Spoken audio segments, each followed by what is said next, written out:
The moment froze in perfect clarity. William Montgomery stood paralyzed in the doorway of the chief of cardiothoracic surgery's office, his confident smile evaporating as he stared at the woman he'd once vowed to love forever. Dr. Clara Vance, no longer Clara Montgomery, looked back at him with steel in her eyes and not a trace of the brokenness he'd expected to find 6 years after he'd driven her away. Before either could speak, the office door burst open. 2 children, mirror images of each other with dark curls and unmistakable storm-gray eyes, tumbled in, arguing over a stethoscope. William's breath caught as recognition slammed into him. Those were his eyes, his jawline, his gestures. These children were undeniably his. Have you ever had that moment when your past and present collide so violently that everything you thought you knew shatters in an instant? When the consequences of your worst decisions suddenly stand before you, demanding accountability. 6 years ago, billionaire CEO William Montgomery drove away the only woman who ever truly loved him with his cruel accusations. Today, he's about to discover the true price of his pride. What happens when a man who can buy anything in the world comes face to face with the 3 people who don't need a dime of his money? Stay with me to witness a powerful story of redemption, resilience, and the choices that define us. Clara Vance had rehearsed this moment in her mind 1,000 times over the past 6 years. The possibility of running into William Montgomery in Chicago was statistically inevitable. The city, for all its sprawl, had a remarkably small circle of hospitals and high-powered executives. Yet nothing could have prepared her for the reality of him standing before her, his 6'2" frame filling the doorway of her office, his tailored suit a silent testament to the empire he'd rebuilt after losing everything. "Dr. Vance," he said, her maiden name sounding foreign on his lips. "I wasn't aware you were part of the surgical team here." Clara straightened her white coat, grateful for its symbolic armor. "I'm not part of the team, Mr. Montgomery. I lead it." The slight widening of his eyes gave her more satisfaction than it should have. William had always underestimated her, especially toward the end when his first business had begun to fail. He'd convinced himself that she'd married him for his money, that her medical career was just a hobby to fill time between spending his wealth. When that wealth evaporated, so had his belief in her love. "I see," he replied, recovering quickly. "Then I suppose congratulations are in order. You've done well for yourself." The words were polite, but Clara caught the undercurrent of surprise. He'd expected her to falter without him, to struggle. Instead, she'd thrived. "Thank you. I understand you're here about the Montgomery wing donation." She kept her voice professionally detached, though her heart hammered against her ribs. "The board is waiting in the conference room. I can show you." The door to her office swung open, interrupting her carefully rehearsed composure. "Mom, Ethan took my stethoscope again and says he's going to listen to Mrs. Peterson's heart before I can." Clara froze as her daughter burst into the room, dark curls bouncing and gray eyes, William's eyes, flashing with indignation. Behind her, a mirror image in boy form followed, clutching the disputed stethoscope with the same determined set to his jaw that Clara had seen countless times across negotiation tables from William. "I just want to check if her new valve is working right," Ethan protested. "You got to listen last time." "Children," Clara managed, her voice strained as she watched William's expression transform from confusion to shock to dawning comprehension. "This isn't a good time. Ms. Rivera is waiting in the playroom to take you for ice cream. Remember?" But it was too late. William was staring at the twins, his face drained of color as he took in Olivia's eyes. His eyes, and Ethan's expressions. His expressions. The resemblance was undeniable, a genetic blueprint so clear it might as well have been stamped with his signature. "Mom, who's that?" Olivia asked, her natural curiosity overriding her mother's obvious discomfort. Clara opened her mouth, but no words came. How do you introduce children to the father who never knew they existed? The father who had once looked at her with such contempt that she'd chosen to raise them alone rather than subject them to his bitterness? "I'm William Montgomery," he answered for her. His voice softer than Clara had heard it in years. He knelt down, bringing himself to the twins' eye level. "I'm an old friend of your mother's." "Are you the money man?" Ethan asked bluntly. The one giving dollars for the new children's heart place? A ghost of a smile touched William's lips. Yes, I suppose I am the money man. Cool. Ethan nodded approvingly. Mom fixes hearts, but she says sometimes you need money to fix the whole hospital. Your mother is very wise, William replied, his eyes lifting to meet Clara's, a question in them she wasn't ready to answer. Ms. Rivera is waiting, Clara reminded the twins gently, and Mrs. Peterson needs her rest, not two junior doctors arguing over her bedside. With reluctant nods, the children surrendered the stethoscope and headed for the door, but not before Olivia turned back with a thoughtful expression. You have eyes like mine, she observed to William. Grandma says I have storm cloud eyes. Then they were gone, leaving behind a silence so heavy Clara could feel it pressing against her chest. William rose slowly, his composed facade cracked wide open. They're mine, he said. Not a question. Yes. Twins. Yes. 5 years old. Clara nodded, calculating the timeline in her head. 5 years, 3 months, and 12 days. 8 years earlier, Clara Vance had been Dr. Clara Reynolds then, a promising surgical resident at Northwestern Memorial with circles under her eyes and determination in her heart. She'd been surviving on coffee and ambition when fate placed her at the same charity gala as William Montgomery, Chicago's rising entrepreneurial star. You look like you'd rather be anywhere but here, he'd said, appearing beside her at the bar where she'd been hiding from the crowd of wealthy donors. Is it that obvious? She'd replied, surprised by his directness. Only to another reluctant attendee. His smile had transformed his serious face, creating crinkles around those remarkable gray eyes. William Montgomery, Clara Reynolds. And yes, I'd much rather be back at the hospital. At least there, the blood is expected. He'd laughed then, a genuine sound that cut through the practiced politeness of the gala. Surgeon, cardiothoracic resident. You, boring by comparison. I just move money around and occasionally build something useful. She'd later learn that something useful was a revolutionary medical supply chain system that was transforming hospital efficiency across the Midwest. That night, though, he was just a man with intelligent eyes and a smile that made her forget her exhaustion. Their courtship had been a whirlwind, dinners squeezed between her brutal shifts, weekend getaways when she could arrange coverage, late-night conversations about everything from healthcare inequality to childhood dreams. William had been different then, hungry for success but not consumed by it, ambitious but not ruthless. You're the most brilliant woman I've ever met, he told her one night as they lay tangled in his sheets, the Chicago skyline glittering beyond his bedroom windows. Most people look at me and see dollar signs. You look at me and see flaws in my business model. Clara had laughed, tracing the line of his jaw with her finger. Is that a complaint? It's why I love you, he'd answered, catching her hand and pressing a kiss to her palm. You see me, not what I can give you. 6 months later, they were married in a small ceremony overlooking Lake Michigan. Clara had worn her grandmother's restored lace dress. William had surprised her by learning to waltz for their first dance. They'd been deliriously happy, balancing her residency and his growing business with the giddy joy of building a life together. For nearly 2 years, they'd lived in a bubble of love and ambition, supporting each other's dreams, celebrating small victories, weathering setbacks together. Then came the market crash that decimated William's over-leveraged company. You were pregnant when you left, William said now, turning to face her in the silent office. When I accused you of... He stopped, unable to finish.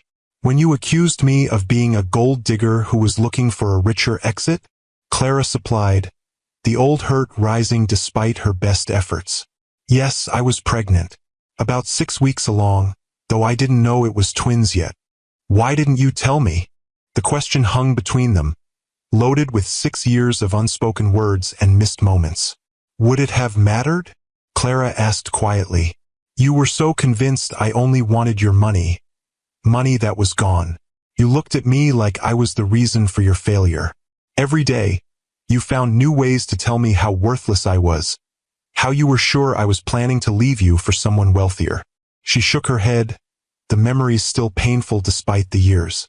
I couldn't bring children into that environment, William, and I couldn't bear to see that same contempt directed at them. William flinched as if she'd struck him. I was in a dark place, Clara. Everything I'd built was collapsing. My father's voice was in my head, telling me I'd never amount to anything, that I'd lose everything, including you. So you pushed me away first, she concluded. Made me the villain in your story so you wouldn't have to face the possibility that I might actually have loved you, not your bank account. He didn't deny it. Instead, he asked, and now? You've raised them alone all this time. Not alone, Clara corrected. My mother moved in with us when they were born. The hospital has excellent childcare. We've built a life, William. A good one. Without my help. Without a cent of my money. There was something like wonder in his voice, mixed with regret. Money was never what I needed from you, Clara said softly. A knock at the door interrupted them. Clara's assistant poked her head in, looking apologetic. Dr. Vance, the board is asking about Mr. Montgomery. They've been waiting for 20 minutes. Tell them we'll be right there, Clara replied, grateful for the momentary reprieve. When they were alone again, William stepped closer, close enough that she could smell the familiar sandalwood cologne he still wore. We need to finish this conversation. Yes, Clara agreed. But not now. The board. To hell with the board. William interrupted, a flash of the intensity she remembered. I just found out I have children. 5-year-old children I knew nothing about. And whose fault is that? Clara shot back, her professional composure cracking. You made it abundantly clear that I meant nothing to you beyond what I could do for your ego. Why would I subject innocent children to a father who thought so little of their mother? If you've ever had to rebuild your life after heartbreak, hit that like button. This journey is just beginning. William stepped back as if she'd physically pushed him. I deserved that, he said after a moment. But they didn't deserve to grow up without a father. Clara felt the familiar guilt that had haunted her for years, despite her certainty that she'd made the right choice. No, they didn't. But I had to protect them the best way I knew how. And now? William asked, his voice carefully controlled. Now that I know about them? Clara gathered her professional demeanor around her like armor. Now we go to the board meeting. Then we can discuss what happens next. As they walked silently down the hospital corridor, Clara felt the weight of the past 6 years pressing down on her shoulders. She'd built a life from the ashes of their marriage, a respected career, a loving home for her children, a sense of purpose that sustained her through the lonely nights. Now William Montgomery had walked back into her carefully constructed world, threatening to upend everything with his presence alone. What would this mean for Ethan and Olivia? For the boundaries she'd established to protect her heart? For the future she'd planned without him? The questions swirled in her mind as they approached the boardroom doors. But one thing was certain. Nothing would ever be the same again. The boardroom fell silent as Clara and William entered together. 12 pairs of eyes tracked their movement, curiosity evident in the slight tilt of heads and raised eyebrows. The hospital's most generous potential donor arriving with their formidable chief of cardiothoracic surgery, both looking slightly shaken, was not the professional entrance anyone had expected. Ladies and gentlemen, I apologize for the delay, Clara said smoothly, gesturing for William to take the seat at the head of the table. Mr. Montgomery and I were discussing some unexpected personal business. William's eyes flickered to hers, surprise evident at her candor, but he recovered quickly. Yes, thank you for your patience. I'm eager to hear your vision for the new pediatric cardiac wing. As the hospital administrator launched into his presentation, Clara observed William from her position across the table. His face betrayed nothing of the emotional earthquake they'd just experienced. His attention seemingly focused on the slideshow detailing the proposed facility. But she knew better. The slight tension in his jaw, the occasional flex of his fingers against the polished mahogany. These were the tells she'd learned to read during their marriage, signs of the turmoil beneath his composed exterior. 6 years earlier, Clara had watched that same jaw clench as William paced their penthouse living room. Phone pressed to his ear as he received the news that his investors were pulling out. "They can't do this," he'd said after hanging up, his voice hollow with disbelief. 3 years of work, everything we've built, gone because of market panic. Clara had approached him cautiously, recognizing the dangerous mix of fear and pride in his eyes. "We'll figure it out. Your business model is solid. Once the market stabilizes, I'll be bankrupt." He'd cut her off, pouring himself a generous measure of scotch. 3 months, maybe 4, before we lose everything. "Then we lose everything," Clara had said simply. "We'll start over. I'm still earning my residence salary. It's not much, but not much." William had laughed, a harsh sound that held no humor. "It wouldn't cover the property taxes on this place for a month. Then we'll move. William, it's just money. We still have each other." He'd looked at her then with an expression she'd never seen before, something between suspicion and contempt. "Just money? Easy for you to say. You didn't build something from nothing only to watch it crumble. You didn't promise people jobs and security that you can't deliver." "That's not fair," Clara had protested. "I'm trying to help." "Help?" The word had twisted in his mouth. "What exactly are you offering, Clara? To support us on your residence pittance while I rebuild? To live in some cramped apartment after the lifestyle you've grown accustomed to? If that's what it takes, yes," she'd answered, hurt by his tone but still believing they could weather this together. "I didn't marry your bank account, William. I married you." He drained his glass, setting it down with deliberate care. "We'll see how long that sentiment lasts when the cars are gone. When your friends are whispering about your failed husband. When you're shopping at discount stores instead of Michigan Avenue." That night had been the first fracture in their marriage, a hairline crack that would widen into an unbridgeable chasm over the coming months. "Dr. Vance." Clara snapped back to the present, realizing the hospital administrator was addressing her. "I'm sorry, could you repeat the question?" "I was asking if you'd like to share your perspective on the specialized equipment needs for the pediatric cardiac unit." "Of course." Clara straightened, slipping effortlessly into her professional role. For the next 20 minutes, she detailed the cutting-edge technology that would make their pediatric cardiac program second to none, the specialized training her team would require, and the lives that could be saved with proper resources.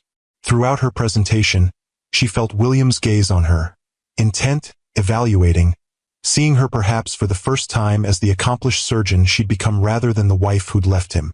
The realization gave her a complicated satisfaction. When she finished, the board erupted in enthusiastic questions.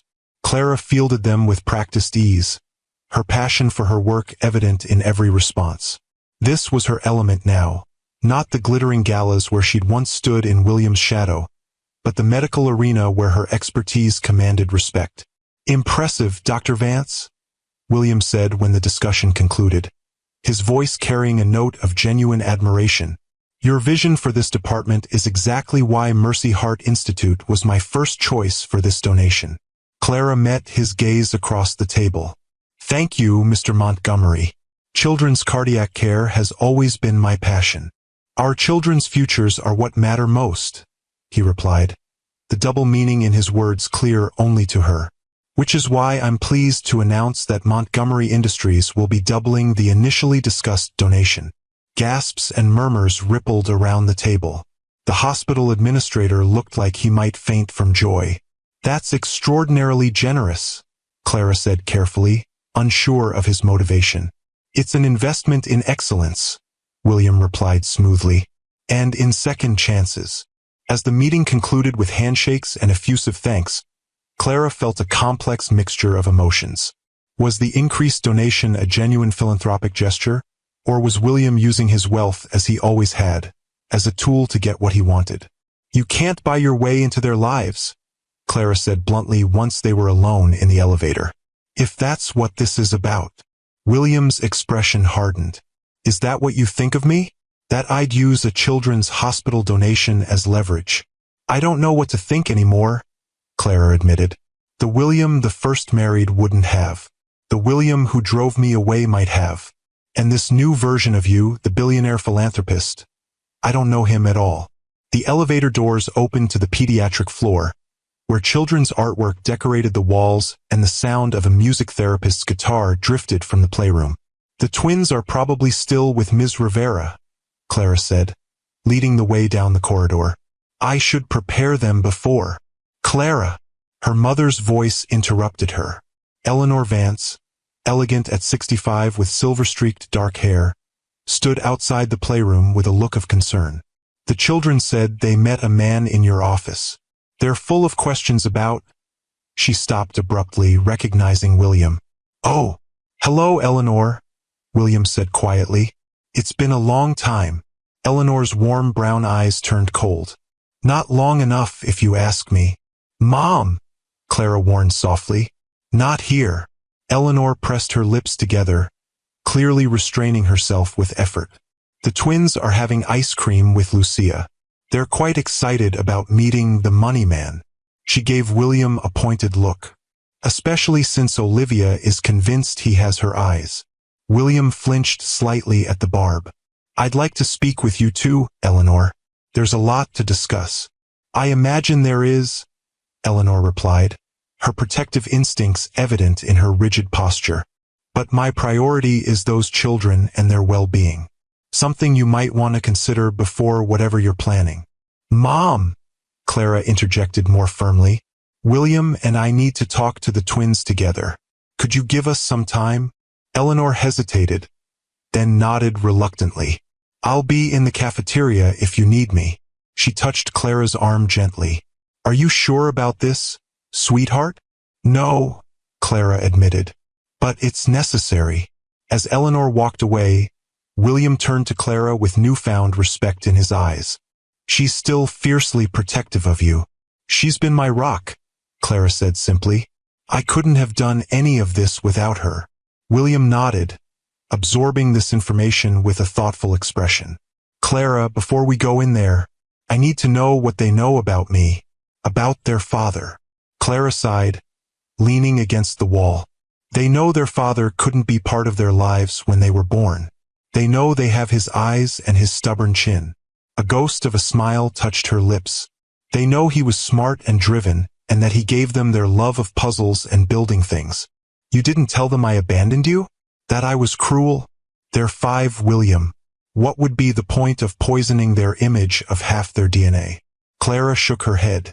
Besides, it's more complicated than that, isn't it? You didn't know about them. You couldn't abandon children you didn't know existed. William's expression softened with something like gratitude. Thank you for that. For not making me a villain in their story. I didn't do it for you, Clara clarified. I did it for them. Every child deserves to believe they come from something good, even if the reality is messy. Have you ever watched someone who underestimated you realize your true worth? Share this with a sister who deserves to be seen for her strength. The playroom was bright with afternoon sunlight, walls covered in children's artwork and shelves filled with medical-themed toys, a reflection of the hospital's effort to make illness less frightening through familiarity. Ethan and Olivia sat at a small table with their babysitter, Lucia Rivera, a nursing student who had been with them since they were toddlers. Mom! Olivia spotted Clara first, her face lighting up. Ms. Rivera got us chocolate and vanilla swirl, and she said we could visit Mrs. Peterson after her nap if we're super quiet. That sounds wonderful, sweetheart, Clara replied, her heart constricting at the sight of her children's innocent happiness. A happiness that was about to be complicated by adult truths. Lucia, would you mind giving us some privacy?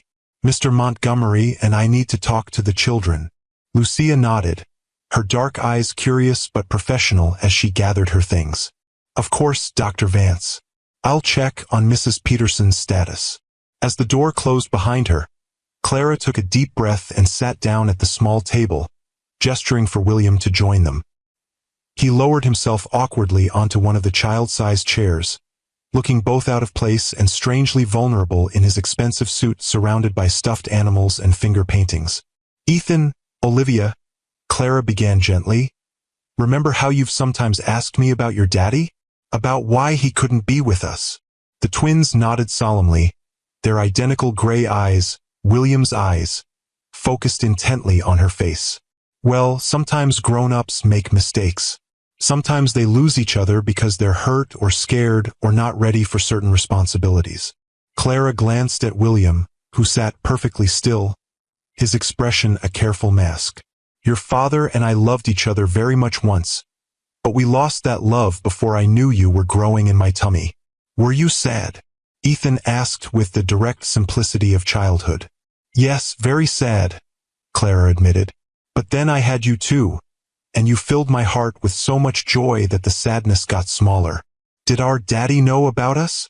Olivia asked, her perceptive gaze shifting between her mother and William. Clara took another steadying breath. "No, sweetheart. He didn't know about you until today." The twins' eyes widened simultaneously as understanding dawned on their young faces. Olivia was the first to make the connection, her gaze locking on William with newfound recognition. "You're our daddy," she said. Not a question but a statement of fact. "That's why you have my eyes." William's carefully maintained composure cracked, emotion flooding his features as he nodded. "Yes," he said, his voice rough with feeling. "I'm your father." Ethan's brow furrowed in the exact way William's did when processing complex information. "But you didn't know about us? How come?" William looked to Clara, silently asking permission to answer. When she nodded slightly, he turned back to his son. His son, a concept still overwhelming in its newness. "Your mother and we stopped talking to each other before she knew about you. I moved away, started a new company. We lost touch with each other. Like when Olivia and me had that big fight about the Lego castle and didn't talk for a whole day?" Ethan asked, trying to frame this adult situation in terms he could understand. A surprised laugh escaped William. "Something like that, but much bigger and for much longer." "Are you still mad at each other?" Olivia asked, her perceptive gaze moving between them. Clara and William exchanged a look laden with unspoken history. "We're not mad anymore," Clara answered carefully. "We're figuring things out, like how Mr. Montgomery, your father, can get to know you both now that he knows you exist." "Can we call you Daddy?" Olivia asked William directly, her forthright nature so similar to his own that Clara felt a pang of recognition. William's breath caught audibly. I would like that very much, if it's okay with your mother." Clara nodded, unable to deny her children this connection despite her complicated feelings about William. "If that's what you want, yes." "Do you live in a big building like in our old pictures?"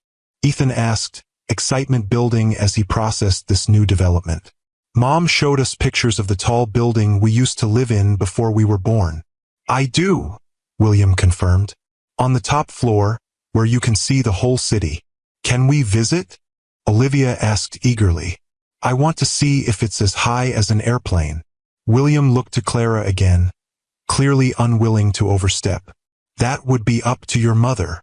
Clara felt the weight of the moment pressing on her. These were the first steps in a journey that would irrevocably change all their lives. "Maybe someday soon," she said carefully. "But first, your father and I need to talk more about how this will work." "Are you going to be married again?" Ethan asked with the innocent bluntness of childhood. Clara felt heat rise to her cheeks. "No, sweetheart. That's not. We're going to be friends," William interjected smoothly. "And we're both going to be your parents, just living in different places." "Like Tommy's mom and dad," Olivia nodded sagely. "They live in different houses, but they both come to his soccer games." "Something like that," Clara agreed, grateful for the simple explanation.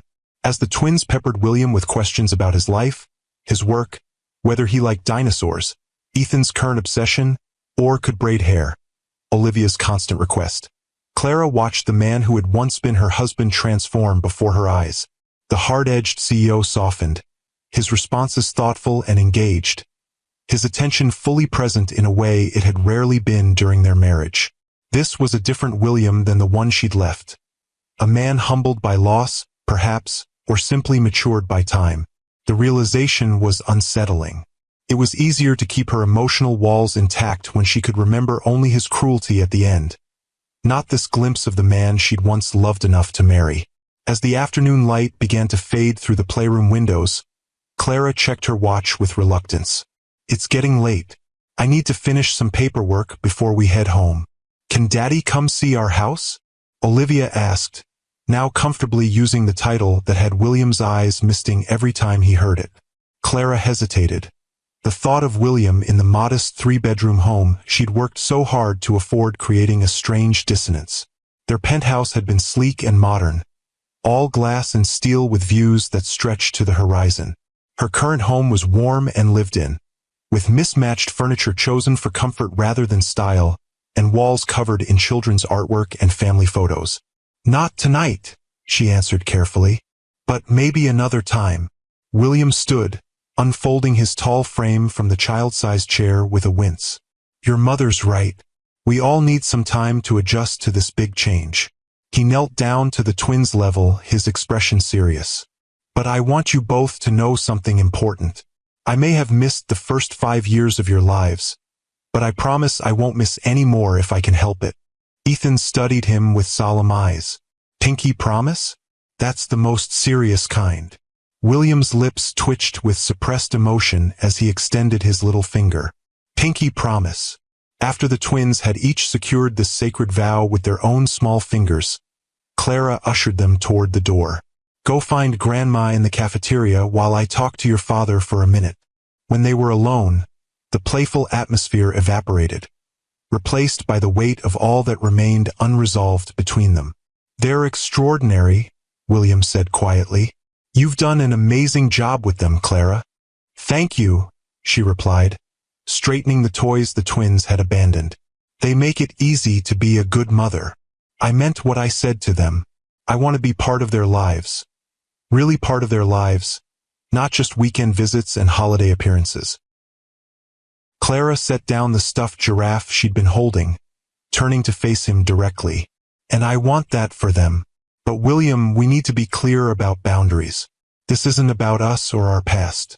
It's about what's best for Ethan and Olivia.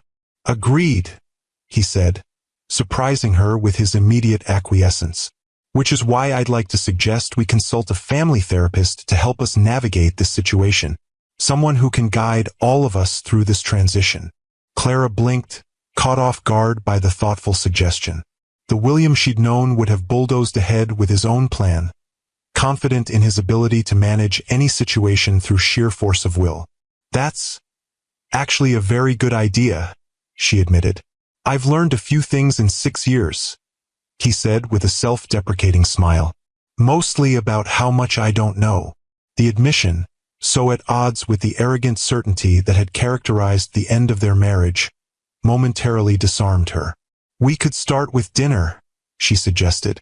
Something casual with the twins. Let them get comfortable with you in a normal setting. I'd like that.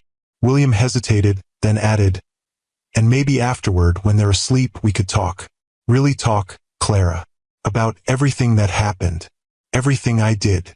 The prospect of reopening those old wounds made Clara's chest tighten, but she recognized the necessity. All right, Friday night? I'm off call this weekend. Friday is perfect. He reached into his jacket and pulled out a business card, writing a number on the back before handing it to her. My personal cell. Anytime, day or night, if you or the twins need anything. As their fingers brushed during the exchange, Clara felt an unwelcome flicker of the chemistry that had once drawn them together so powerfully. She withdrew her hand quickly, tucking the card into her lab coat pocket. I should go. The twins will be getting hungry, and I still have charts to review. William nodded, respecting her retreat. Of course. I'll see you Friday. As Clara walked toward the cafeteria, her mind whirled with the day's revelations. In the space of a few hours, her carefully constructed life had been fundamentally altered. The father of her children had reappeared, not as the bitter, broken man who had driven her away, but as someone both familiar and strange. A man with her husband's face but a humility she didn't recognize. What did this mean for her? For the protective walls she'd built around her heart? For the future she'd planned without him? The questions followed her like shadows as she collected her children and mother, their weight a constant presence beneath her smile as they drove home through the gathering dusk. 3 days after William Montgomery discovered he was a father, he stood in the middle of what had once been his home office, surveying the transformation with critical eyes. The sleek desk and minimalist furniture had been replaced by child-sized tables and chairs, bookshelves filled with colorful volumes, and storage bins labeled in his assistant's neat handwriting. Building blocks, art supplies, dinosaurs, medical toys. "Is it too much?" he asked, turning to his sister Catherine, who leaned against the doorframe with an amused expression. "You turned a perfectly good office into a children's paradise in 72 hours, she observed dryly. "I'd say it's exactly as excessive as I'd expect from you." William ran a hand through his hair, a gesture of uncertainty that few people ever witnessed from the normally composed CEO. "I want them to feel comfortable here, to have their own space." "I get it," Catherine's expression softened. "I'm just trying to process the fact that my workaholic brother is now apparently father of the year material." She crossed the room to straighten a slightly crooked picture frame, a professional photograph of the Chicago skyline. He'd had rushed to replace the abstract art that had previously hung there. "Have you told Mom yet?" William winced. "Not yet. I wanted to meet with Clara first, establish some parameters before I start making family announcements." Catherine studied him with the penetrating gaze that made her such a formidable corporate attorney. "And this dinner tonight, it's just about the kids? Nothing to do with the fact that you've never gotten over Clara?" "Catherine," he warned. "What? I'm just stating facts. You haven't had a serious relationship since she left. You threw yourself into rebuilding your company with a single-mindedness that was frankly concerning. And now you're turning your pristine penthouse into a daycare center after one meeting with your long-lost twins." She raised an eyebrow. "Doesn't take a genius to connect the dots." William turned away, ostensibly to examine the new child safety locks on the cabinets. "Clara made it very clear that this is about Ethan and Olivia, not about us. And she's right. What happened between us, what I did, that's not something you just move past." "So you admit you still have feelings for her?" "What I feel doesn't matter," William replied, more sharply than he intended. "I destroyed her trust. I drove her away with my insecurity and cruelty. She built an entire life without me, raised our children alone rather than subject them to the man I was then." He shook his head. "The only thing that matters now is being the father those children deserve." Catherine studied him for a long moment, then nodded slowly. "Well, that's more self-awareness than you've shown in the past decade, so I'll count it as progress." She checked her watch. "I should go. Some of us still have offices we use for actual work." At the door, she paused. "For what it's worth, Will, I always liked Clara. She was the only one of your girlfriends who ever called you on your bullshit."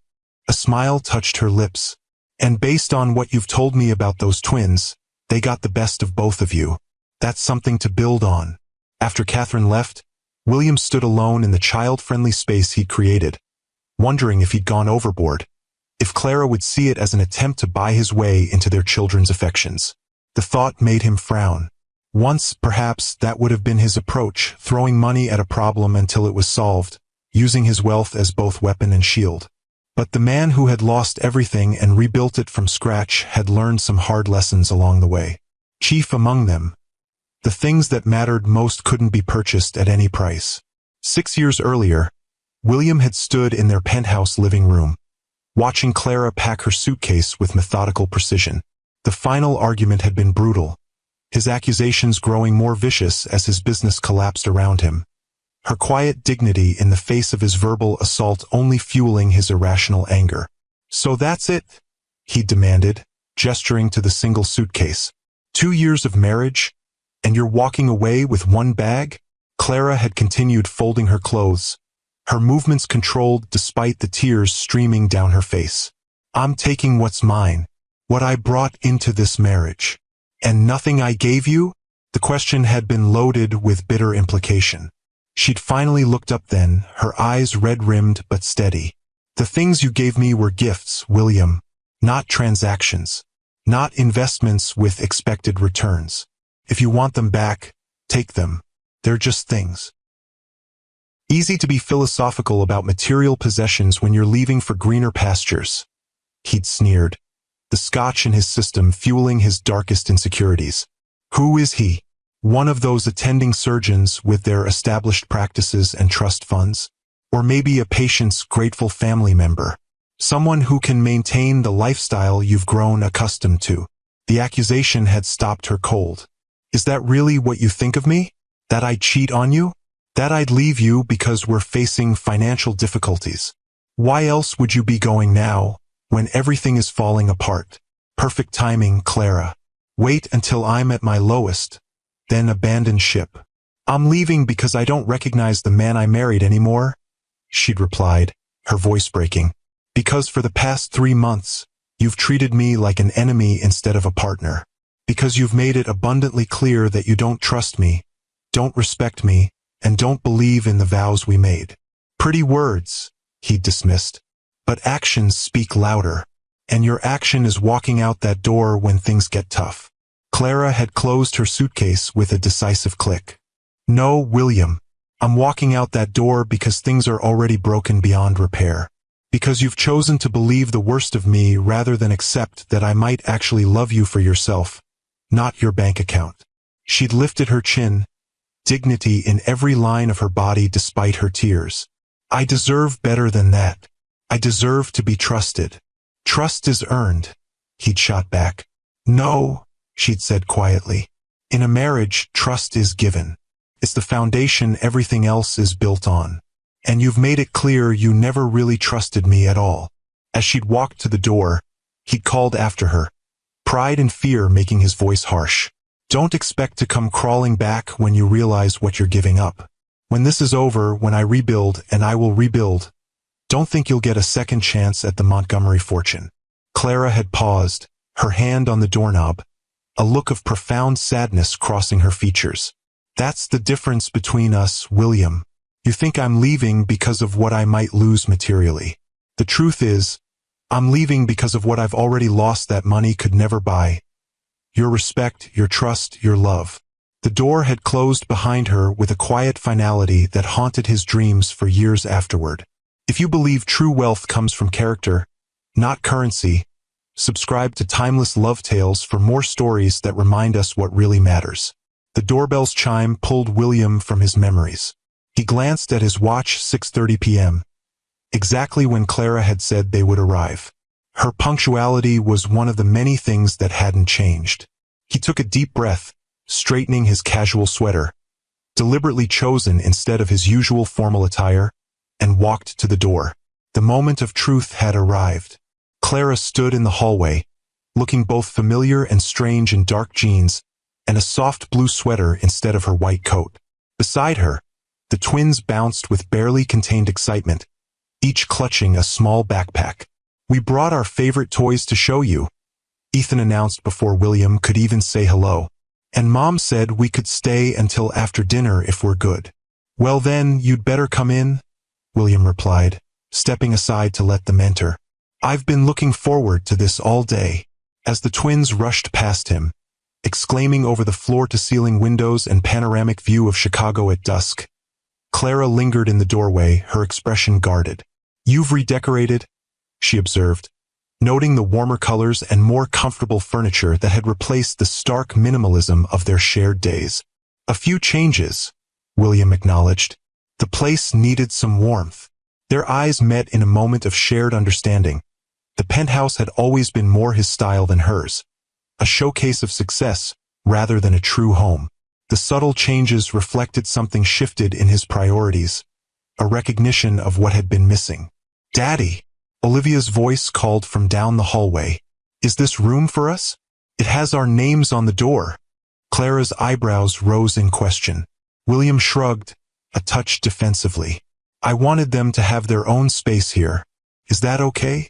Before Clara could answer, the twins' delighted squeals echoed through the penthouse. She sighed, a smile tugging at her lips despite her reservations. I think that answers the question. As they walked toward the sound of their children's excitement, William felt a cautious hope unfurl in his chest. This wasn't forgiveness or reconciliation. Those would require far more than a renovated office and a family dinner. But it was a beginning, a chance to prove that the man he had become was worthy of the second chance he'd been given. Not with Clara, he had no right to expect that, but with the children he hadn't known existed until 3 days ago. Children who somehow, miraculously, were looking at him not with the wariness he deserved but with the open curiosity and excitement that only the very young can offer to a world that has not yet disappointed them. He was determined not to be their first disappointment. "You made a doctor's office," Ethan exclaimed, examining the child-sized examination table and medical kit with reverence. "Just like Mom's, but smaller. And look at all the books," Olivia added, already pulling volumes from the shelves. "Daddy, can you read to us after dinner?" "I'd like that very much," William replied, his chest tight with emotion at the casual way they'd accepted him into their lives. He glanced at Clara, finding her watching the scene with an unreadable expression. "If your mother approves, of course." Clara nodded, her professional mask slipping just enough to reveal the complex emotions beneath.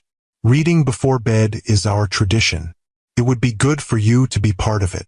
The simple acknowledgement that he could have a place in their established routines, that Clara was willing to make space for him in the life she'd built without him, felt like more than he deserved.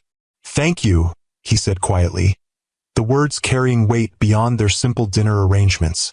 Clara held his gaze for a moment, then turned her attention to the twins. "Why don't you show your father what you brought in your backpacks while I help set up dinner?"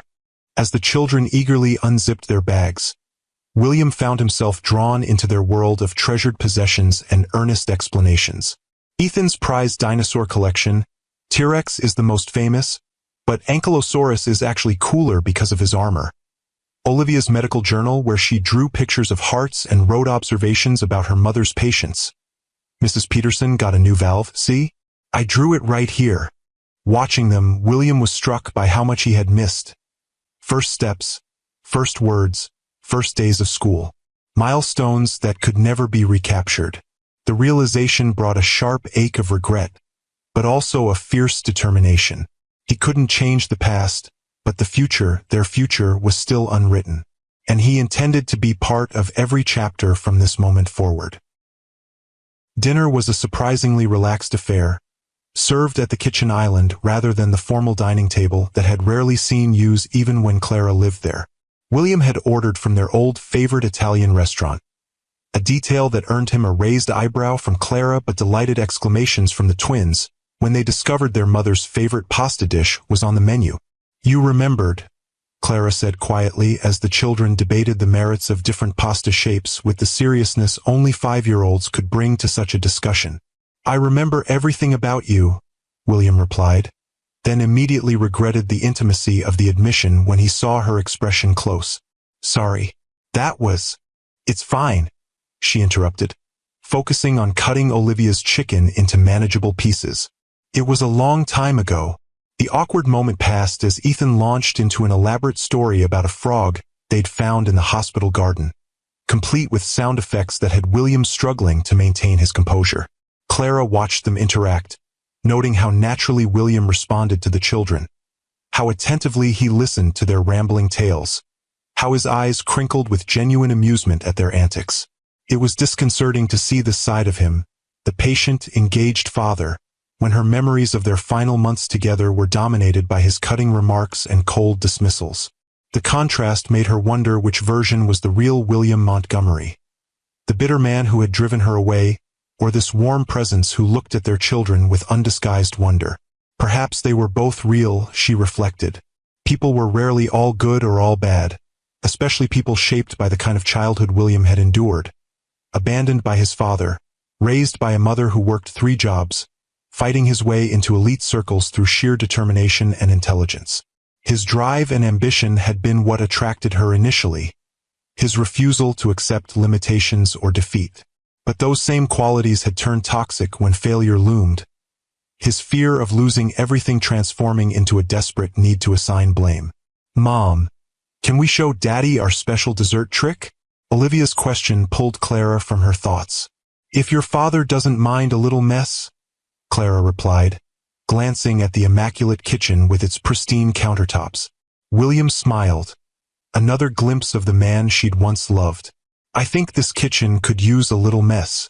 It's too perfect." The special dessert trick turned out to be an elaborate ice cream sundae assembly that involved much more chocolate sauce and sprinkles than actual ice cream.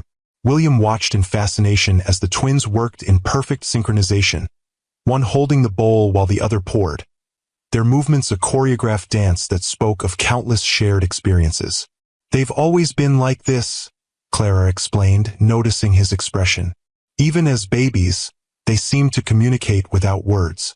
The nurses in the NICU used to say they'd never seen twins so attuned to each other." "They were premature?"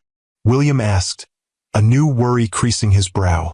Clara nodded, the memory still difficult despite the years that had passed. 34 weeks. Olivia was fine, but Ethan... She swallowed hard. He had some respiratory issues. Spent 3 weeks in the NICU. William's face paled. "I should have been there." "You didn't know?" Clara reminded him, surprised to find herself offering comfort when she'd carried this burden alone for so long. "Because you couldn't tell me?" he countered, his voice low to keep the conversation private from the children. "Because I'd made it impossible for you to reach out, even with something this important." Before Clara could respond, the twins presented their masterpiece with flourishing gestures. "Tada! The Montgomery Vance Super Sunday Surprise."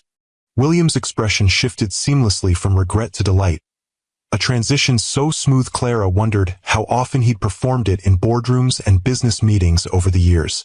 "That looks absolutely incredible. Did you come up with this yourselves?" "Grandma helped," Ethan admitted. "She says dessert should always be an adventure."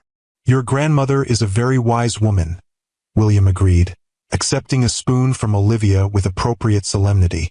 "Shall we?" The shared dessert, with its excessive toppings and accompanying giggles, created a bubble of normalcy that felt both strange and precious. For a brief time, they were simply a family enjoying an evening together, the complicated history between the adults temporarily set aside in favor of chocolate-smeared smiles and brain freeze warnings. When the twins finally began to show signs of sugar crash, Clara checked her watch. "It's getting late. We should probably head home." "But Mom," Olivia protested through a yawn. "Daddy was going to read to us. You said." Clara hesitated, torn between maintaining their routine and acknowledging the twins' obvious desire to extend their time with their newly discovered father. "They could stay the night," William suggested cautiously. "The room is all set up, and tomorrow's Saturday. I could bring them home in the morning." "No," Clara said, more sharply than she intended. Seeing William's face fall, she softened her tone. "It's too soon for overnight visits. They need time to adjust to all these changes." William nodded, accepting her decision without argument. Another departure from the man she'd known. "Of course, you're right." He turned to the disappointed twins. "How about I read one story before you go? And then next time you visit, we can read too?" This compromise was met with sleepy approval. As William led the children to the living room, Clara took the opportunity to study the penthouse more carefully. The changes went beyond the children's room he'd created. The stark white walls now held framed photographs, mostly landscapes and city scenes, but a few showed William with an older woman Clara recognized as his mother, and several featured his sister Catherine and her family. The most surprising addition was on the mantel, a small framed photo of Clara herself, taken during their first year of marriage. She was laughing at something off camera, her face alight with joy, her hair loose around her shoulders. The sight of it sent an unexpected pang through her chest. Why would he keep this memento of their failed marriage displayed so prominently? "That was from our weekend in Door County." William's voice came from behind her. "The bed and breakfast with the terrible coffee but amazing views." Clara turned, composing her expression. "The twins fell asleep?" He nodded, a soft smile playing at his lips. "Before we even got to the second page. They're curled up together on the couch like puppies." "They've always slept that way," Clara said. "Even with separate beds. I often find them together in the morning." An awkward silence fell between them, the easy dynamic they'd maintained for the children's benefit evaporating now that they were alone. "Would you like some coffee?" William offered. "Or wine? We still need to talk." Clara hesitated, then nodded. "Coffee, please. It's been a long day."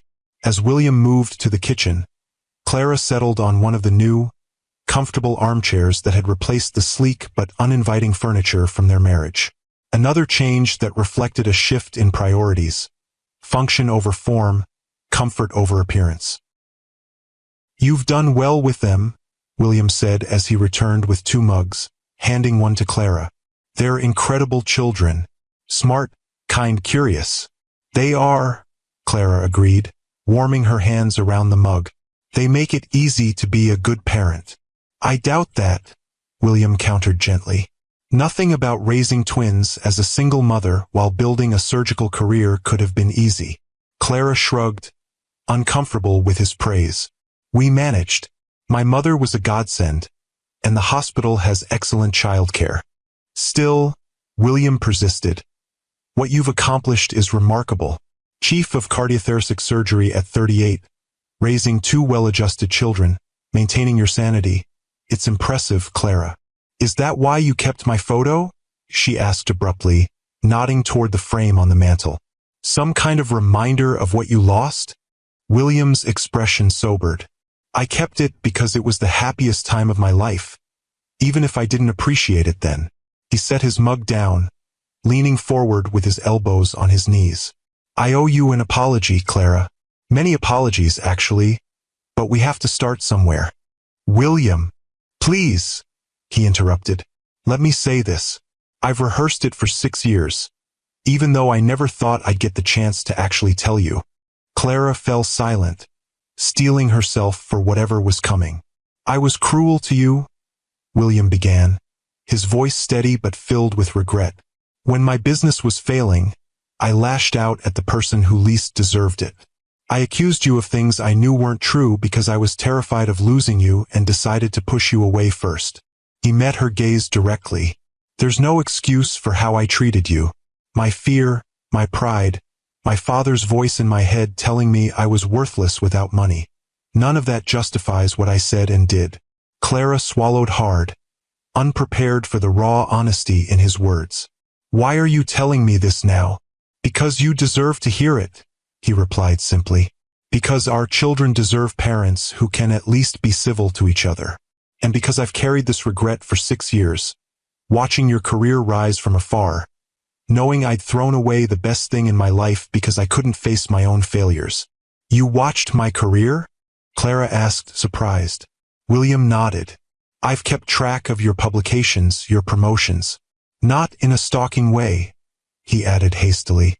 "Just professional awareness. I was proud of you, even though I had no right to be."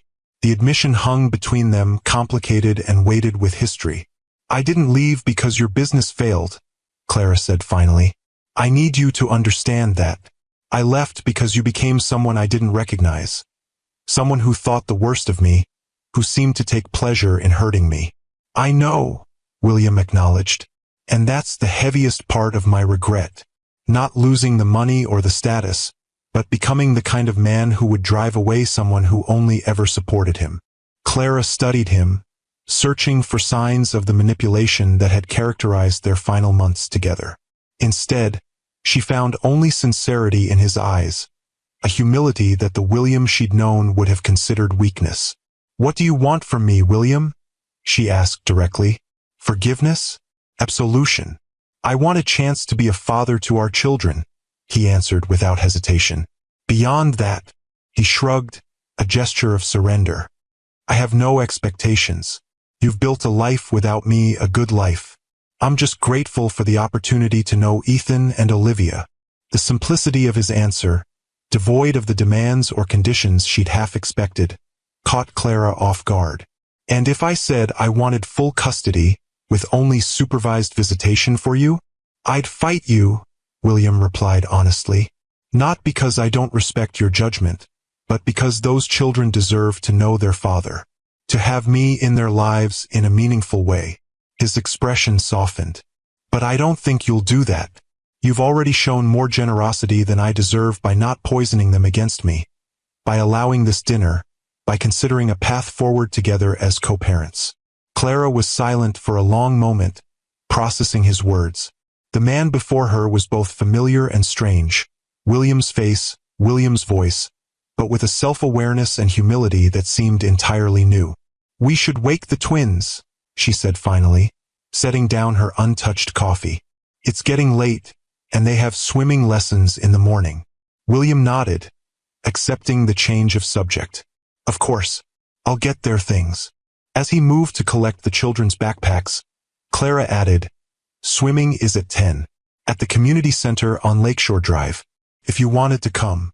William turned, surprise and hope flickering across his features. "I'd like that very much." "This doesn't mean I've forgiven you," Clara clarified, needing to establish boundaries even as she offered this small olive branch. "It just means the twins deserve to have their father involved in their activities if he wants to be." "I understand," William replied solemnly. "And Clara? Thank you. What would you do in Clara's position? Would you open your heart again or keep those walls firmly in place? Comment below with your thoughts, and don't forget to subscribe for more stories of resilience and redemption. The community center pool echoed with the shrieks and laughter of children enjoying their Saturday morning swim lessons. Clara sat on the bleachers, a medical journal open on her lap but largely ignored as she watched the twins in the water. Ethan was fearless, diving beneath the surface with abandon, while Olivia approached each new skill with methodical determination, perfecting her form before moving on. "They're naturals," William observed, settling beside her with 2 cups of coffee from the vending machine. "Ethan reminds me of Catherine at that age. Jumping first, thinking later." Clara accepted the coffee with a nod of thanks. "He gives me heart attacks on a regular basis. Last month he decided to see if he could jump from the top of the playground slide into a pile of leaves. Successful experiment? Sprained wrist and a valuable lesson about gravity," Clara replied dryly. Olivia documented the whole thing in her medical journal, with surprisingly accurate anatomical drawings. William chuckled, his eyes following their daughter as she carefully practiced her backstroke. "She's going to be a doctor like her mother, isn't she?" "She certainly seems headed that way. Yesterday she informed me that she plans to be a heart fixer, but might also consider being an astronaut on weekends." "Ambitious," William noted with pride. "Good for her." They fell into a comfortable silence, the awkwardness of the previous evening somewhat diminished in the bright light of day and the neutral territory of the community center. "I've been thinking about what you said last night," Clara said finally, her eyes still on the pool. "About wanting to be involved in their lives in a meaningful way."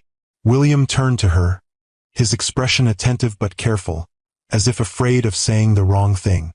"I think we should establish a regular schedule," she continued. "Maybe Wednesday evenings and alternate weekends to start. We can adjust as needed, see how the twins respond."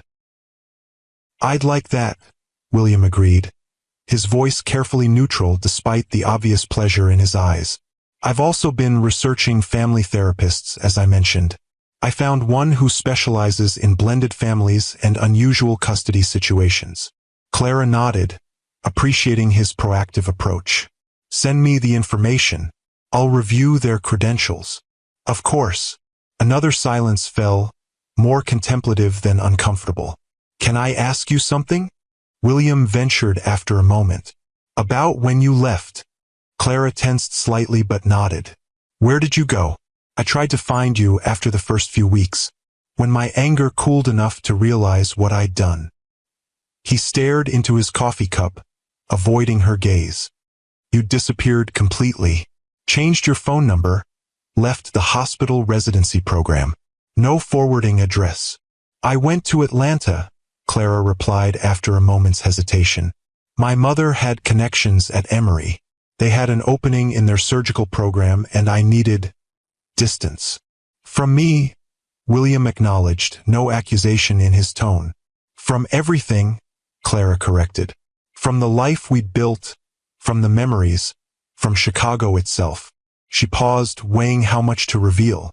"When I found out I was pregnant, I knew I needed a fresh start. Somewhere I could focus on the babies without the shadow of our failed marriage hanging over me. William absorbed this information with a slight nod. And when did you come back to Chicago? 2 years ago. Mercy offered me the chief position, and it was too good an opportunity to pass up. She glanced at him. I knew there was a risk of running into you, but I figured the city was big enough for both of us. Until I decided to donate a wing to your hospital, William said with a hint of irony. Until then, Clara agreed, a reluctant smile tugging at her lips.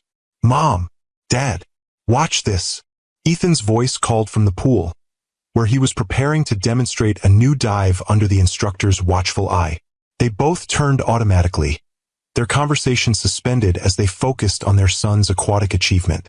Clara was struck by how natural it felt, sitting beside William, sharing this ordinary parental moment. Dangerous territory, she reminded herself. The ease between them was a mirage, built on the foundation of their shared love for the twins rather than any true reconciliation. He's fearless, William murmured as Ethan executed a surprisingly graceful dive for a 5-year-old. Like his father, Clara replied without thinking, then immediately regretted the personal observation when she saw William's expression soften. I was never fearless, he contradicted gently, just good at hiding my fear, something I hope he doesn't inherit.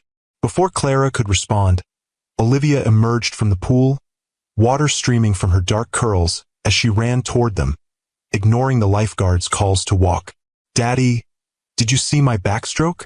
Coach Jen says I have excellent form. She climbed onto the bleachers, dripping water everywhere as she wedged herself between them, her small body radiating chlorine and childish excitement. I did see it, William confirmed, wrapping a towel around Olivia's shoulders with natural ease. Your form was perfect, very controlled. Olivia beamed at the praise, leaning against him without hesitation despite having known him for less than a week. The easy trust of children, Clara thought, watching them together. So freely given, so easily broken. Can we get pancakes after swimming? Ethan asked, joining them on the bleachers in a puddle of chlorinated water. Saturday is pancake day. William glanced at Clara, silently deferring to her established routines. She appreciated the gesture, another sign that this new version of William understood boundaries and respect in ways the old one never had.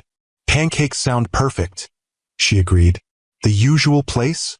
Can Daddy come too? Olivia asked, looking between her parents with hopeful eyes. Again, William waited for Clara's lead, though she could see how much he wanted to accept the invitation. If he'd like to, Clara replied carefully.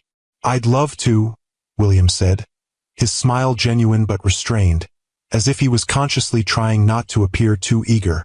I should warn you, though, I take pancakes very seriously. Proper syrup-to-butter ratio is critical. This declaration was met with solemn nods from the twins, who apparently shared his pancake philosophy. Clara found herself smiling despite her determination to maintain emotional distance. There was something undeniably appealing about seeing this playful side of William, a side she'd glimpsed during their early relationship, but that had disappeared entirely during their marriage's painful end. Go get changed, she instructed the twins. And remember to rinse the chlorine out of your hair this time, Ethan. Last week you smelled like a swimming pool for days. As the children scampered off toward the locker rooms, Clara and William gathered their belongings in companionable silence. Thank you for including me in this, William said quietly. I know it would be easier for you if I just sent child support checks and stayed out of your lives. Clara considered his words, surprised to find that the anger she'd carried for so long had begun to soften around the edges. Actually, I'm not sure that would be easier. Different, certainly, but not necessarily easier. She met his gaze directly. The twins deserve to know you, William.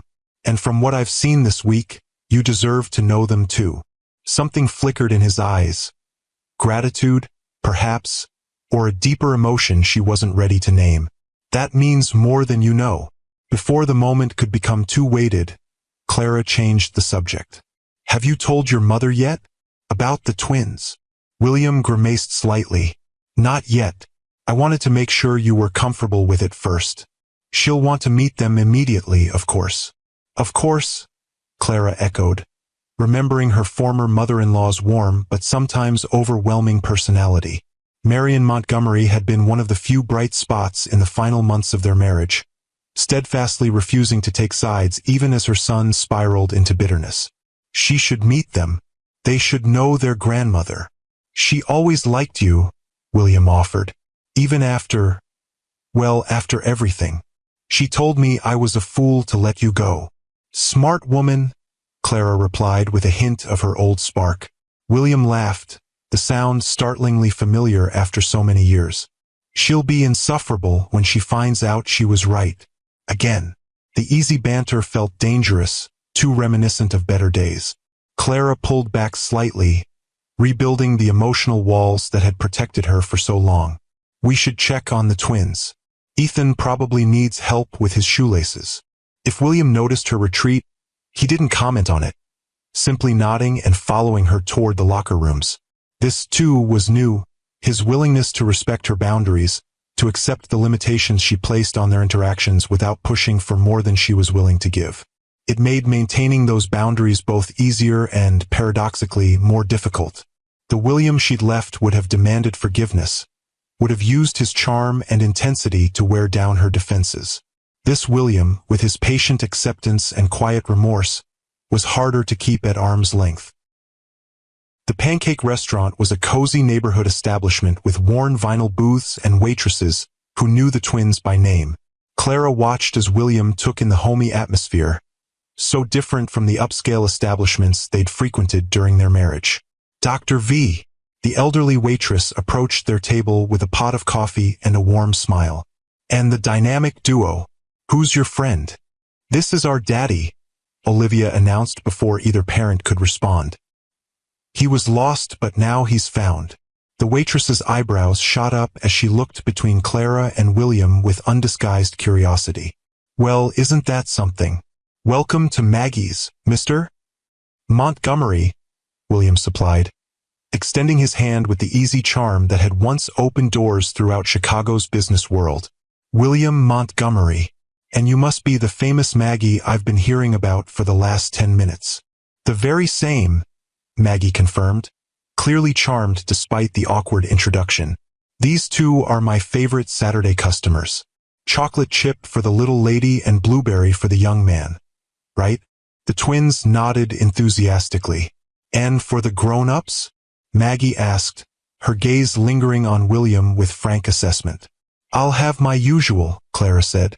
"Whole wheat with fresh fruit." "Trying to keep your doctor credibility intact," Maggie teased, then turned to William. "And you, Mr. Montgomery?" "I'll trust your recommendation," William replied. "What's the house specialty? For a first-timer? Gotta be the cinnamon apple with caramel drizzle. Heart attack on a plate, but worth every bite." "Sold," William agreed with a smile. "And please call me William." As Maggie moved away to place their order, Clara found herself studying William with renewed curiosity. He fit into this humble setting with surprising ease, showing none of the impatience or disdain he might have displayed in their married days when faced with plastic menus and paper placemats. "What?" he asked, catching her scrutiny. "Nothing," Clara deflected. "Just, you seem different here." William glanced around the restaurant, understanding her meaning. "I am different. 6 years and one spectacular failure will do that to a person." He lowered his voice so the twins, occupied with their coloring placemats, wouldn't hear. "When you lose everything, you gain perspective on what actually matters." Before Clara could respond, Ethan tugged at William's sleeve. "Daddy, can you help me with the maze? It's really hard." "Let's see what we're dealing with," William replied, turning his attention to the children's placemat with the same focus he might give a complex business proposal. Clara watched them, father and son bent over the paper maze, dark heads nearly touching as they strategized the best route. Across the table, Olivia was carefully coloring a unicorn, her tongue caught between her teeth in concentration, the same expression William wore when deeply focused. The scene created a strange ache in Clara's chest, a bittersweet recognition of what might have been if things had gone differently. If William had been able to face failure without lashing out. If she had found the courage to tell him about the pregnancy despite his cruelty. If either of them had fought harder to save what they'd once had. But that was the past, she reminded herself firmly. What mattered now was the present, two children who deserved the best from both their parents, regardless of the complicated history between them. "They're asleep," Clara announced, joining William on the front porch of her modest craftsman home. After pancakes, the day had somehow extended to include a visit to the Children's Science Museum and then dinner at Clara's house. A natural progression that neither adult had questioned until it was too late to change course. William looked up from the porch swing where he'd been waiting. "Already? I thought they'd be too excited to settle down. All that swimming and museum exploring wore them out," Clara replied, settling on the opposite end of the swing. "Though Olivia made me promise you'd be here for breakfast. Apparently, you're the only one who cuts pancakes into proper triangles." William smiled, pleased by this small vote of confidence from his daughter. "I'd be happy to demonstrate my pancake geometry skills. If that's all right with you," he added, careful not to presume. Clara nodded, pushing the swing gently with her foot. "It's fine. They'd be disappointed if you weren't here in the morning." They sat in companionable silence for a few minutes, the spring evening wrapping around them with the scent of Clara's blooming garden and the distant sounds of the neighborhood settling for the night. "You have a beautiful home," William observed, his gaze taking in the carefully tended front yard with its flowering dogwood and cheerful tulips. "It suits you." "Thank you," Clara replied, following his gaze. "It's nothing like the penthouse, but it's better," William interrupted gently. "It's a real home. The penthouse was always more of a statement than a place to live." Clara studied him in the fading light, still adjusting to this reflective, self-aware version of the man she'd once known so intimately. "You really have changed, haven't you?" William met her gaze steadily. "I had to. After you left, after the business collapsed completely, I hit bottom. Spent 3 months drinking too much, blaming everyone but myself." He shook his head at the memory. "Then Catherine staged what she called an intervention, but was really more of a verbal beatdown. Told me I could either become our father bitter, self-pitying and alone, or I could take responsibility and rebuild something worthwhile." "Sounds like Catherine," Clara said with a small smile, remembering her former sister-in-law's formidable directness. "She mentioned you, actually," William continued. "Said you were the best thing that ever happened to me, and I'd thrown it away because I was too proud to admit I needed help." He sighed, running a hand through his hair in a gesture Clara remembered from their marriage, a rare sign of vulnerability from a man who prided himself on control. She was right, of course, about all of it. "So what happened?" Clara asked, genuinely curious about the journey that had transformed him from the broken, angry man she'd left to the successful but humbled person beside her. "I got sober, for one thing," William replied matter-of-factly. "Turns out scotch and self-pity aren't a great combination for clear thinking. Then I started over, literally from scratch. Sold everything that wasn't already being repossessed, rented a tiny apartment in a neighborhood I would have sneered at before, and started a new company with the one asset I had left, my brain.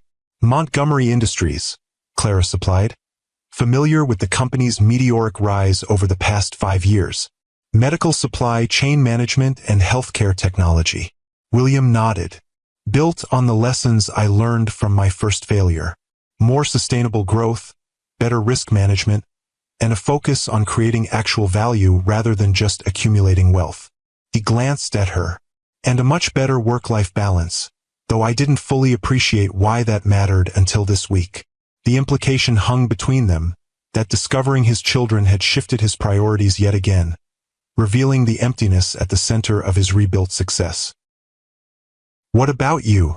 William asked, turning the conversation away from himself. "Beyond the impressive career and raising the twins, are you happy?" The question caught Clara off guard with its simplicity and directness. Was she happy? She had her children, her career, her home, her mother nearby for support. She had colleagues who respected her, a few close friends who understood her limited social availability, occasional dates that never developed into anything serious because she couldn't, or wouldn't, make the emotional space required. "I'm fulfilled," she answered carefully. "The twins bring me joy every day, even when they're driving me crazy. My work challenges and satisfies me. It's a good life." William nodded, seeming to understand what she wasn't saying. That happiness, in the complete sense, had been a casualty of their failed marriage. That she'd rebuilt her life around practical satisfactions rather than emotional fulfillment. "I'm sorry," he said quietly, "for all of it. For robbing you of the simple happiness you deserved. For missing the first 5 years of our children's lives. For being the kind of man you had to run from rather than the partner you should have had." The raw honesty in his voice touched something deep inside Clara, a place she'd carefully walled off years ago. "I didn't tell you about the pregnancy," she acknowledged, offering her own truth in exchange for his. "That's on me. Whatever you did, however badly you behaved, you had a right to know you were going to be a father." "Would it have changed anything?" William asked, his voice gentle rather than accusatory. "If you had told me in the state I was in then?" Clara considered the question seriously, trying to imagine how the William of 6 years ago would have reacted to the news. "I don't know," she admitted finally. "I was afraid you'd either reject them outright or try to use them as pawns to hurt me. Neither seemed like a risk worth taking." William winced but nodded. "That's fair. I wasn't in a place to be a father then.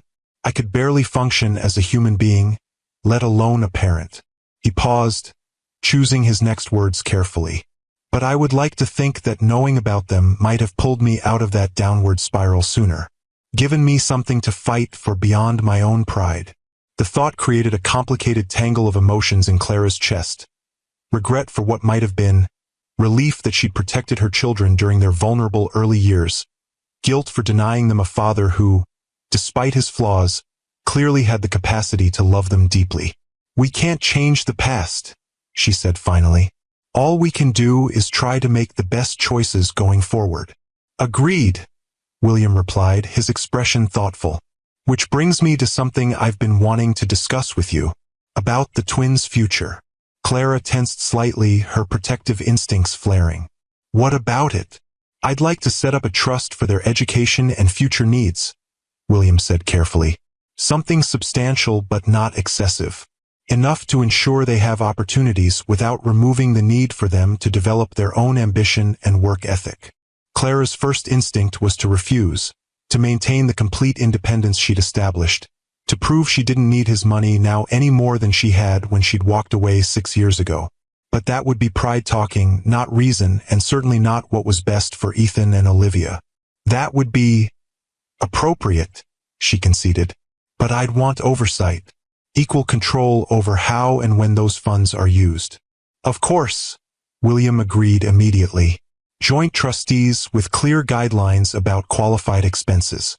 I was thinking college, graduate school if they're interested, perhaps a first home purchase or seed money for a business venture when they're older." The easy way he accepted her terms, without argument or attempt to leverage his greater wealth into greater control, further confirmed the change in him. The William she'd married would have insisted on managing the money himself, would have seen her desire for equal oversight as a lack of trust rather than a reasonable boundary. "Thank you," Clara said simply. "That's generous and thoughtful." William shrugged, dismissing her gratitude. "It's the least I can do. They're my children too, even if I'm just beginning to earn that title." The humility in his response touched Clara more deeply than any grand gesture could have.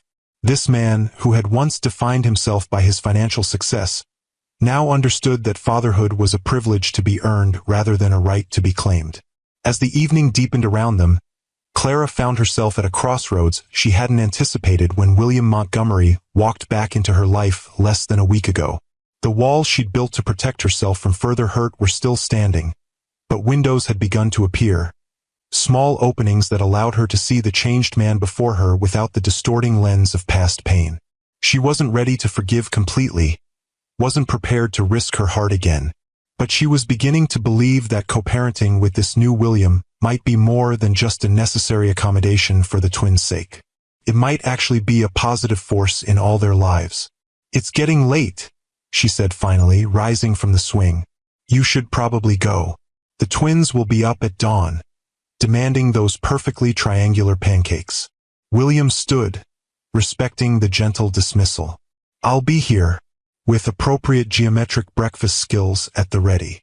As he descended the porch steps, he turned back with an expression that held hope but not presumption. "Thank you for today, Clara, for letting me be part of their lives. Part of your life, even if just peripherally." Clara nodded, unable to find words that wouldn't reveal too much of her conflicted emotions. As she watched him walk to his car, a modest sedan rather than the luxury sports car he'd favored during their marriage, she allowed herself to acknowledge a truth she'd been avoiding all day. William Montgomery still had the power to touch her heart, for better or worse. The realization was terrifying. And yet, as she turned to go inside, to check on the sleeping children who had their father's eyes and her determination, Clara felt something she hadn't experienced in years. A cautious, fragile hope that perhaps the future held possibilities she hadn't dared to imagine. The next month passed in a blur of new routines and careful adjustments. True to his word, William maintained the schedule they'd established, Wednesday evenings and alternate weekends, with occasional lunch visits to the hospital cafeteria when Clara's surgical schedule allowed. He never pushed for more time than she offered, never complained when emergency surgeries forced last-minute cancellations, never used his wealth or influence to try to impress the twins or undermine Clara's authority. Instead, he integrated himself into their lives with patient determination, learning their routines, respecting their established traditions, and creating new connections that honored the family unit Clara had built while carving out his own place within it. The family therapy sessions helped, providing a neutral space where all four of them could express their feelings and concerns under professional guidance. Dr. Levine, the therapist William had found, specialized in complex family situations and had a gift for translating adult complexities into terms the twins could understand while helping Clara and William navigate their complicated history. "You're both doing remarkably well," Dr. Levine observed during their fourth session, after the twins had been escorted to the playroom by her assistant. "Many co-parents in your situation struggle with basic civility, let alone the level of cooperation you've established." "We have good motivation," Clara replied, glancing toward the playroom where Ethan and Olivia were visible through a large window, happily engaged in building an elaborate block structure. "They deserve parents who can work together." "It's more than that," Dr. Levine countered gently. "I've worked with many parents who love their children deeply but still can't move past their own hurt to collaborate effectively. You two have found a way to separate your personal history from your parenting partnership. That's commendable." William shifted in his chair, uncomfortable with praise he clearly felt was undeserved. "Clara's done the hard part. I'm just following her lead."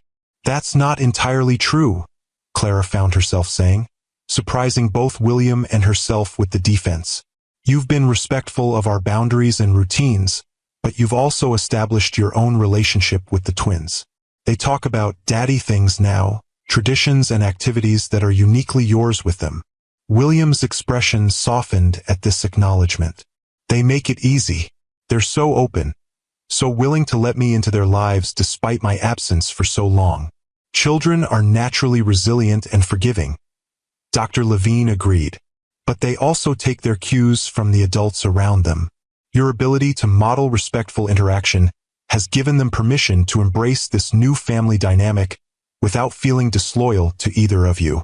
The session continued with practical discussions about the upcoming school year. Ethan and Olivia would be starting kindergarten in the fall, and how to handle the inevitable questions from teachers, other parents, and the twins' expanding social circle about their unusual family situation. As they left the therapist's office together, William turned to Clara with a hesitant expression. "I've been meaning to ask you something. My mother's birthday is next weekend, and she's been asking, rather insistently, to meet the twins. I thought perhaps a small family gathering at her house might be a good opportunity, but I wanted to check with you first." Clara considered the request. Marion Montgomery had been kind to her during their marriage, a warm presence who had never judged Clara for her modest background or career ambitions. Unlike many wealthy mothers-in-law, she had treated Clara as a welcome addition to the family rather than an interloper or a threat. "I think that would be fine," she agreed. "The twins should know their grandmother." "You'd be welcome too, of course," William added quickly. "If you're comfortable with that. Mother would love to see you again." Clara hesitated. The therapy sessions and co-parenting exchanges were one thing, structured interactions with clear boundaries and purposes. A family gathering was something else entirely, a step toward integration that she wasn't sure she was ready for.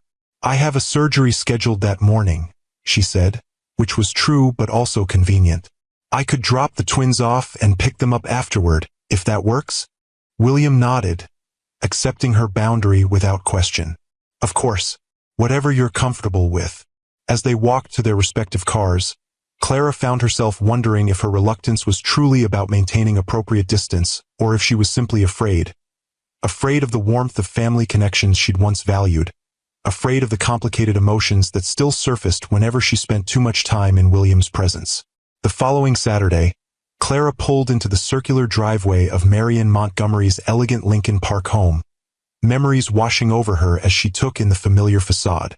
She'd spent many Sunday dinners here during her marriage to William, had helped plant the hydrangeas that now bloomed abundantly along the front walk, had discussed medical ethics with Marianne in the sunroom while William and Catherine argued good-naturedly about business strategies. "Is this Grandma's house?" Olivia asked from the back seat, peering through the window with interest. "It's pretty." "Yes, this is your grandmother's home," Clara confirmed, putting the car in park. "She's very excited to meet you both. Will she like us?" Ethan asked, a rare note of uncertainty in his voice. Clara turned to look at her children, their faces solemn with the importance of this new family connection. "She'll adore you," she assured them. "How could she not?" As if on cue, the front door opened, and William emerged, followed by an elegant woman in her 60s whose face lit up at the sight of the car. Marion Montgomery had aged gracefully in the years since Clara had seen her last. Her dark hair now streaked with silver, but her posture still straight. Her movements still energetic as she hurried down the front steps beside her son. Clara helped the twins out of their booster seats, smoothing Olivia's dress and straightening Ethan's collar before turning to face her former mother-in-law. "Clara," Marianne said warmly, reaching for her hands. "It's so wonderful to see you again." "Hello, Marianne," Clara replied, allowing the older woman to clasp her hands briefly before stepping back. "Happy birthday. The best gift already arrived," Marianne said, her gaze moving to the twins who stood slightly behind Clara, suddenly shy in the presence of this new grandmother. "Oh, William, they're absolutely beautiful." William smiled, the pride of a father evident in his expression. "Ethan, Olivia, this is your grandmother, my mother." Marianne knelt down despite her elegant outfit, bringing herself to the twins' eye level. "I've been waiting so long to meet you both. Your father has told me what wonderful, smart children you are." Ethan, always the more cautious of the two, studied her carefully before asking, "Did you make our daddy when he was little?" Marianne laughed, the sound bright and genuine. "I did indeed. I made him and his sister Catherine, though they certainly gave me plenty of gray hairs in the process." "I like your gray hairs," Olivia offered, her natural diplomacy emerging. "They're pretty, like silver ribbons." "Well, aren't you the sweetest thing?" Marianne beamed, clearly charmed. "I think we're going to be great friends, you and I." As the twins warmed to their grandmother, Clara found herself watching William, who observed the interaction with a complex mixture of joy and regret in his eyes. This should have happened years ago, she thought. These connections, these family bonds, they should have been established when the twins were born, not discovered by accident 5 years later. The realization brought a fresh wave of complicated emotions. Yes, William had behaved terribly at the end of their marriage, had driven her away with his cruelty and accusations. But she had made choices that, while protective of her own wounded heart, had denied her children a father and grandmother who clearly had so much love to give. "I should go," she said, pulling herself from these unsettling thoughts. My surgery is scheduled for 11. Can't you stay for a quick cup of coffee? Marian asked, rising to her feet. For old time's sake? Clara hesitated, torn between the pull of once-cherished connections and the safety of maintained distance. I really should prepare. It's a complicated procedure. Of course, Marianne accepted graciously. Another time, perhaps. The children will be well cared for, I promise. I know they will, Clara replied sincerely. She knelt to hug the twins goodbye. Be good for Grandma and Daddy. I'll pick you up this evening. As she drove away, glancing in the rearview mirror at the family tableau on the front steps, William with a protective hand on each child's shoulder, Marian already engaged in animated conversation with Olivia, Clara felt an unexpected pang of longing for what might have been. Not just for the twins, but for herself as well. The sense of belonging to something larger than oneself, the comfort of family connections that extended beyond the nuclear unit she'd created. She pushed the feeling aside, focusing instead on the complex cardiac procedure awaiting her at the hospital. This was her life now, her career, her children, her carefully maintained independence. If there was sometimes a hollow space where deeper connections might have flourished, well, that was the price of protecting herself from further hurt. The surgery ran longer than expected, a complication requiring Clara's full concentration and skill to navigate successfully. By the time she called William to explain she'd be late picking up the twins, it was already past 7 in the evening. Don't worry about it, he assured her. They're having a wonderful time. Mother ordered pizza, and they're currently helping her open birthday presents with more enthusiasm than precision. I'm sorry to disrupt the schedule, Clara said, the professional mask she maintained at the hospital slipping to reveal her exhaustion. It was a difficult case. Clara, William's voice softened with concern. You sound completely drained. Why don't you let the twins stay here tonight? Mother has plenty of room, and they're already comfortable with her. You could go home, get some actual rest. The offer was tempting, more tempting than Clara wanted to admit. After 8 hours of intense concentration in the operating room, the thought of driving across town, collecting 2 energetic children, and managing bedtime routines felt overwhelming. I don't know, she hedged. They don't have their things, their pajamas. Catherine brought over some clothes for them earlier, William interrupted gently. Apparently, she couldn't wait until tomorrow to meet her niece and nephew, so she stopped by with her kids and came prepared. The twins are already in matching dinosaur pajamas that her son outgrew. Clara smiled despite her exhaustion, imagining Ethan's delight at dinosaur-themed sleepwear. They've never spent the night away from me or my mother before, she said, the admission revealing more vulnerability than she'd intended. I understand, William replied, his tone free of judgment.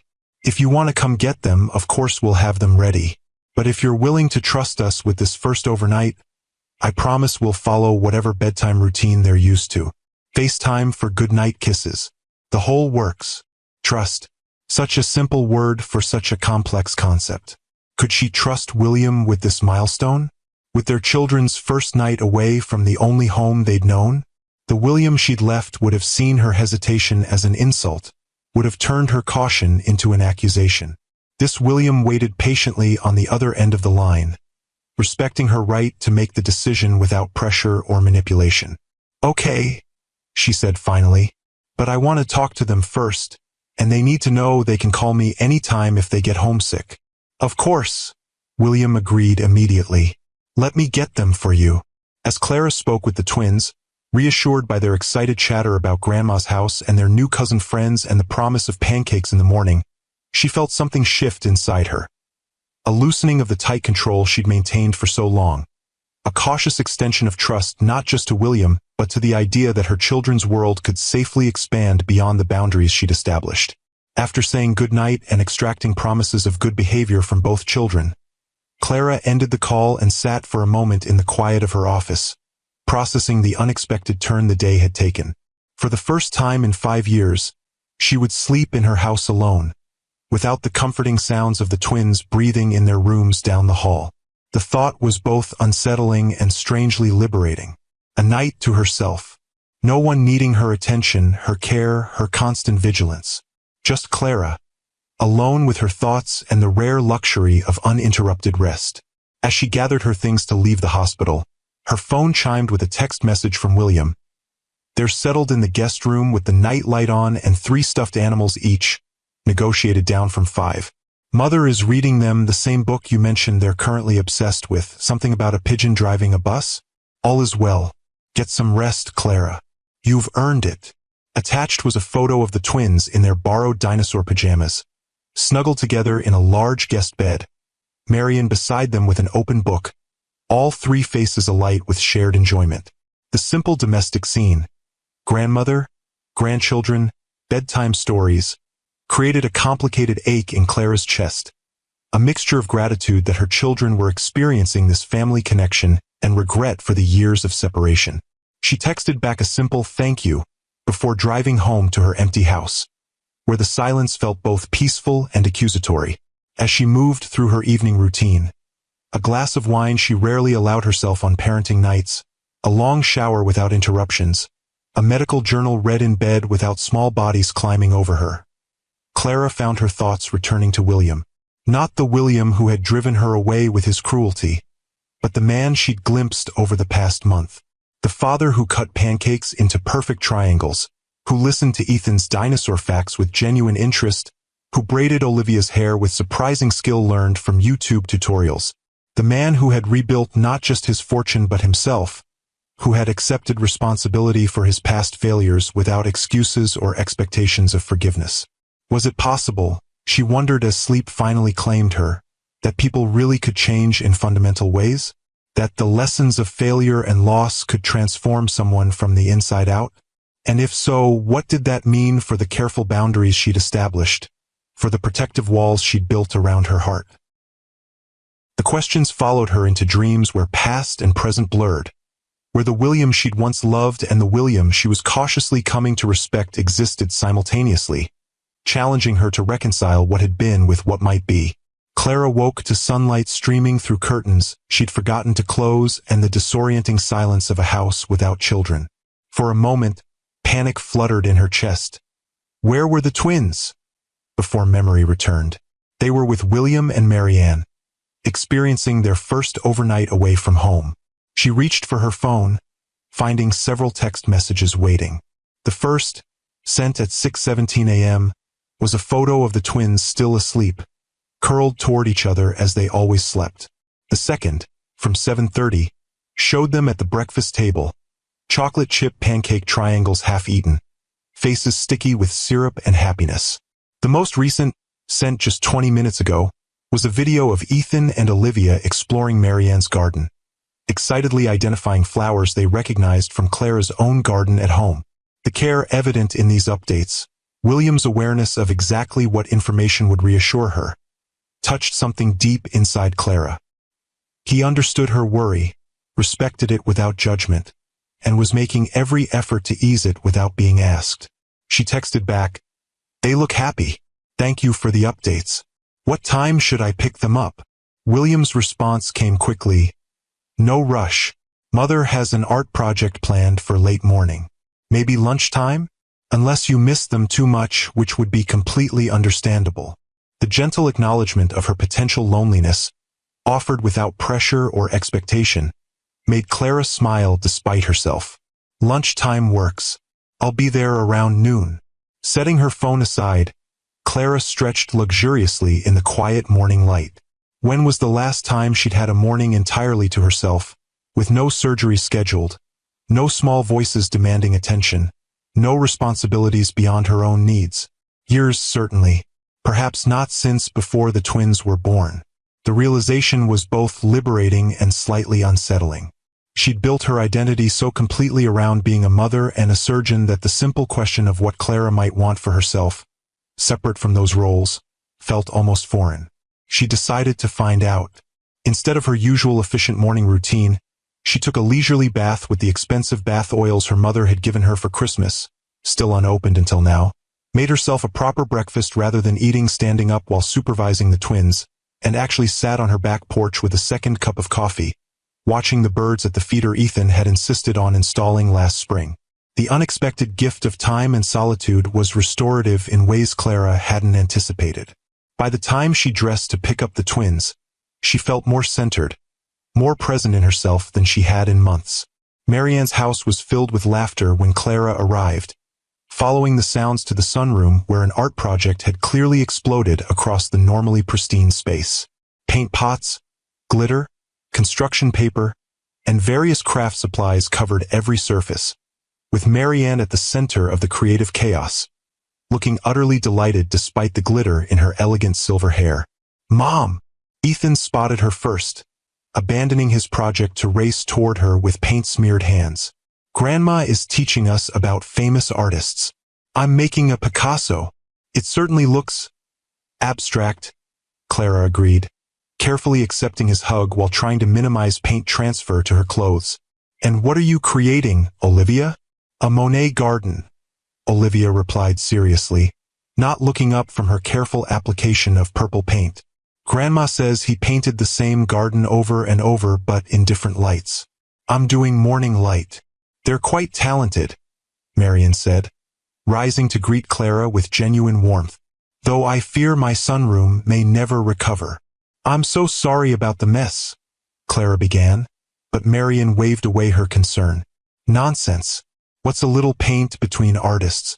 Besides, William has already promised to hire professional cleaners tomorrow." She lowered her voice conspiratorially. "He's become quite the responsible adult, hasn't he? Sometimes I hardly recognize my own son." Before Clara could respond to this loaded observation, William appeared in the doorway, his normally impeccable appearance somewhat compromised by a streak of blue paint across one cheek. "Clara," he greeted her with a smile that still, after all these years, created a flutter of awareness she tried to ignore. "The artists are clearly hard at work. Have you been recruited yet?"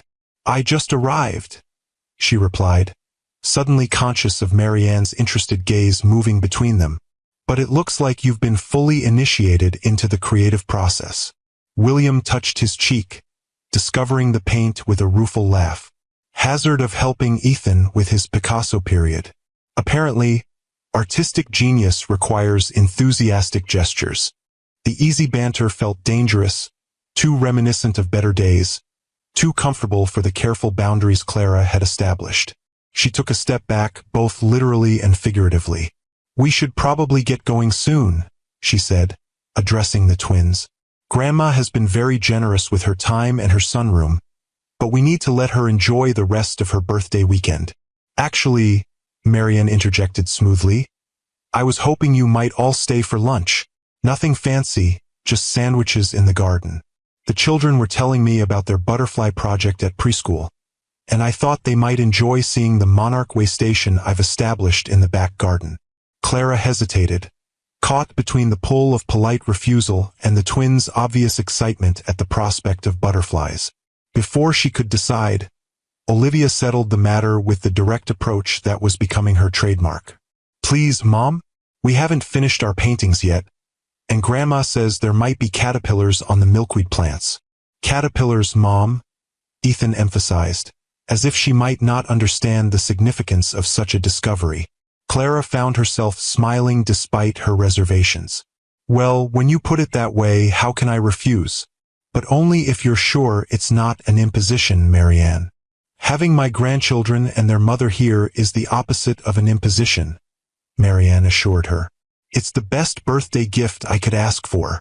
As the twins returned to their artwork, Marian linked her arm through Clara's, guiding her toward the kitchen with gentle determination. "Come help me prepare lunch while the artists finish their masterpieces.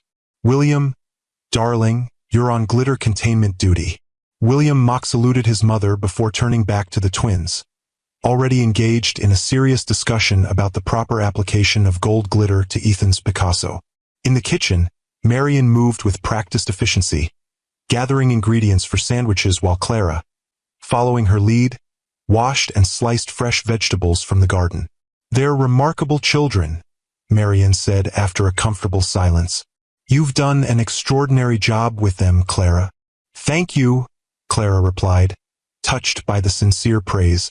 "They make it easy to be a good mother." Nonsense, Marianne countered gently. Nothing about raising twins alone while building a surgical career could possibly be easy.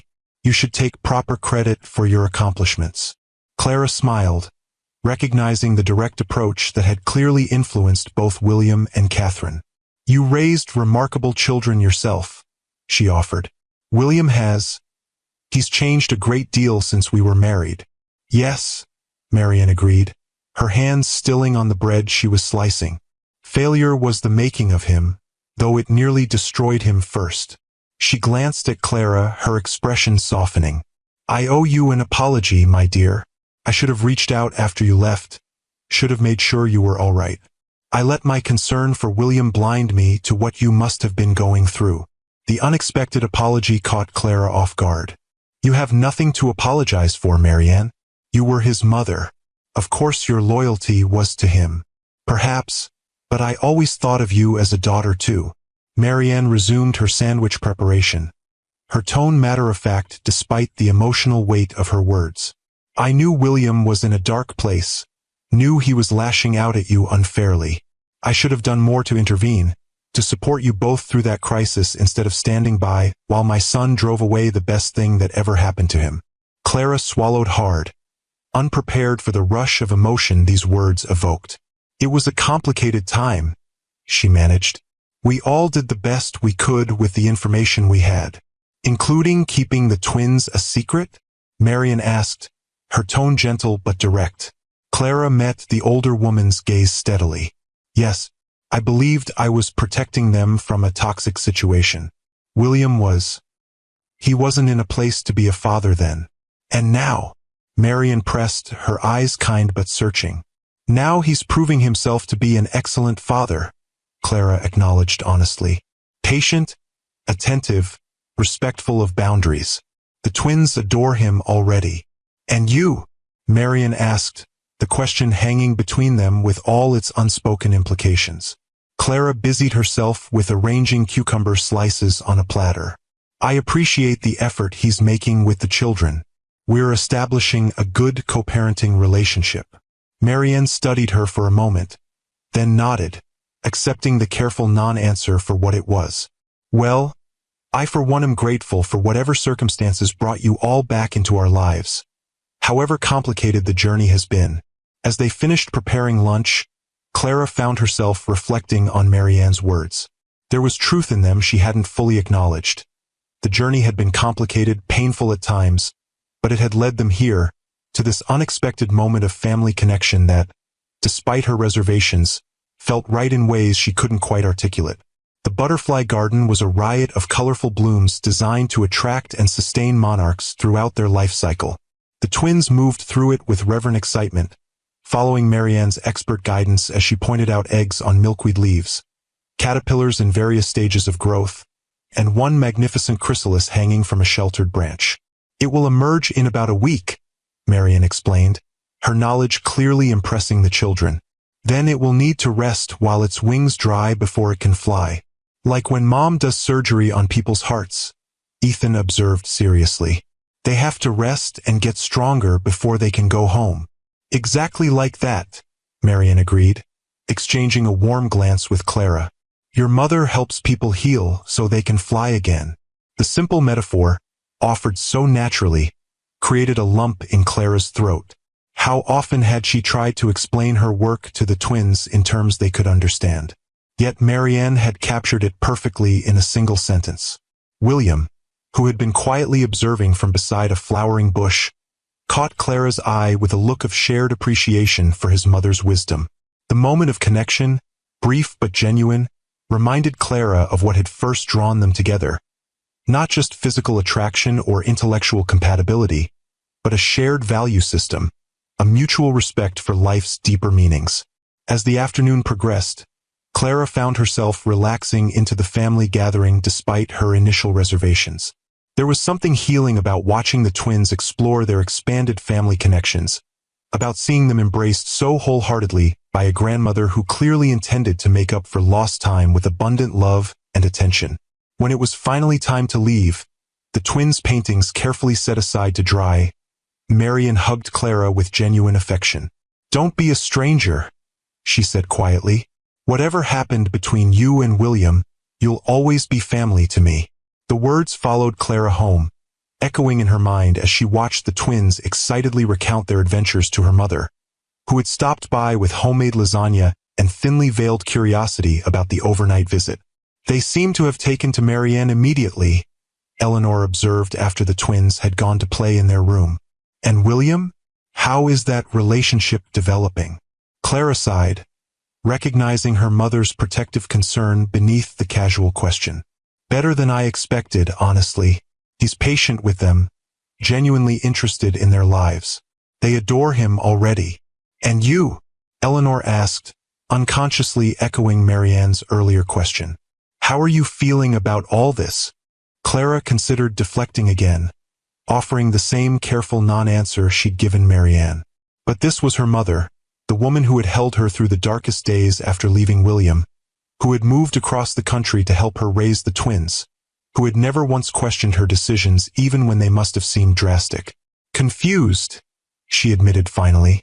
The William the first see now, the patient father, the respectful co-parent, the man who takes responsibility for his mistakes without excuses. He's so different from the man I left. Sometimes I look at him with the twins and I barely recognize him as the same person who drove me away with his cruelty. Eleanor nodded, her expression thoughtful. People can change, Clara. Not everyone, and not without real work and reflection, but it happens. The question is whether that change matters to you beyond its impact on the children. I don't know, Clara confessed, the admission both frightening and freeing. I've spent 6 years building walls to protect myself from ever being hurt like that again. The idea of lowering them, even a little, terrifying, Eleanor supplied with the wisdom of experience. But walls that keep out pain also keep out joy, sweetheart. Trust me on that. Clara studied her mother, remembering the stories she'd heard about Eleanor's own past. A passionate marriage to Clara's father that had ended with his early death, followed by years of self-imposed solitude before she'd finally allowed herself to date again in her 50s. Are you suggesting I should forgive him? Consider reconciliation? Clara asked, more curious than defensive. Eleanor shook her head. I'm not suggesting anything specific, only that you allow yourself to feel whatever you're feeling without judgment. If that's cautious co-parenting and nothing more, that's valid. If it's friendship, that's valid too. And if it's something else entirely, she shrugged. Just be honest with yourself about the possibilities. That's all. The conversation shifted to other topics, but Eleanor's advice lingered in Clara's thoughts long after her mother had gone home. Be honest with yourself about the possibilities. The words challenged her to examine the careful boundaries she'd established, to question whether they still served their original purpose or had become limitations rather than protections.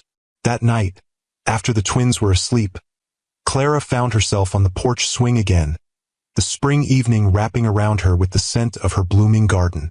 Her phone chimed with a text message from William. Thank you for today. Mother hasn't stopped talking about how wonderful it was to have everyone together.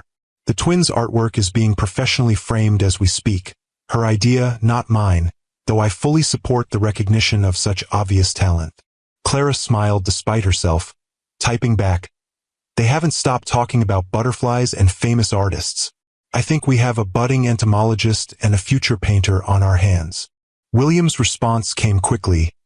The world needs both, though I'm secretly hoping Ethan's dinosaur phase evolves into paleontology.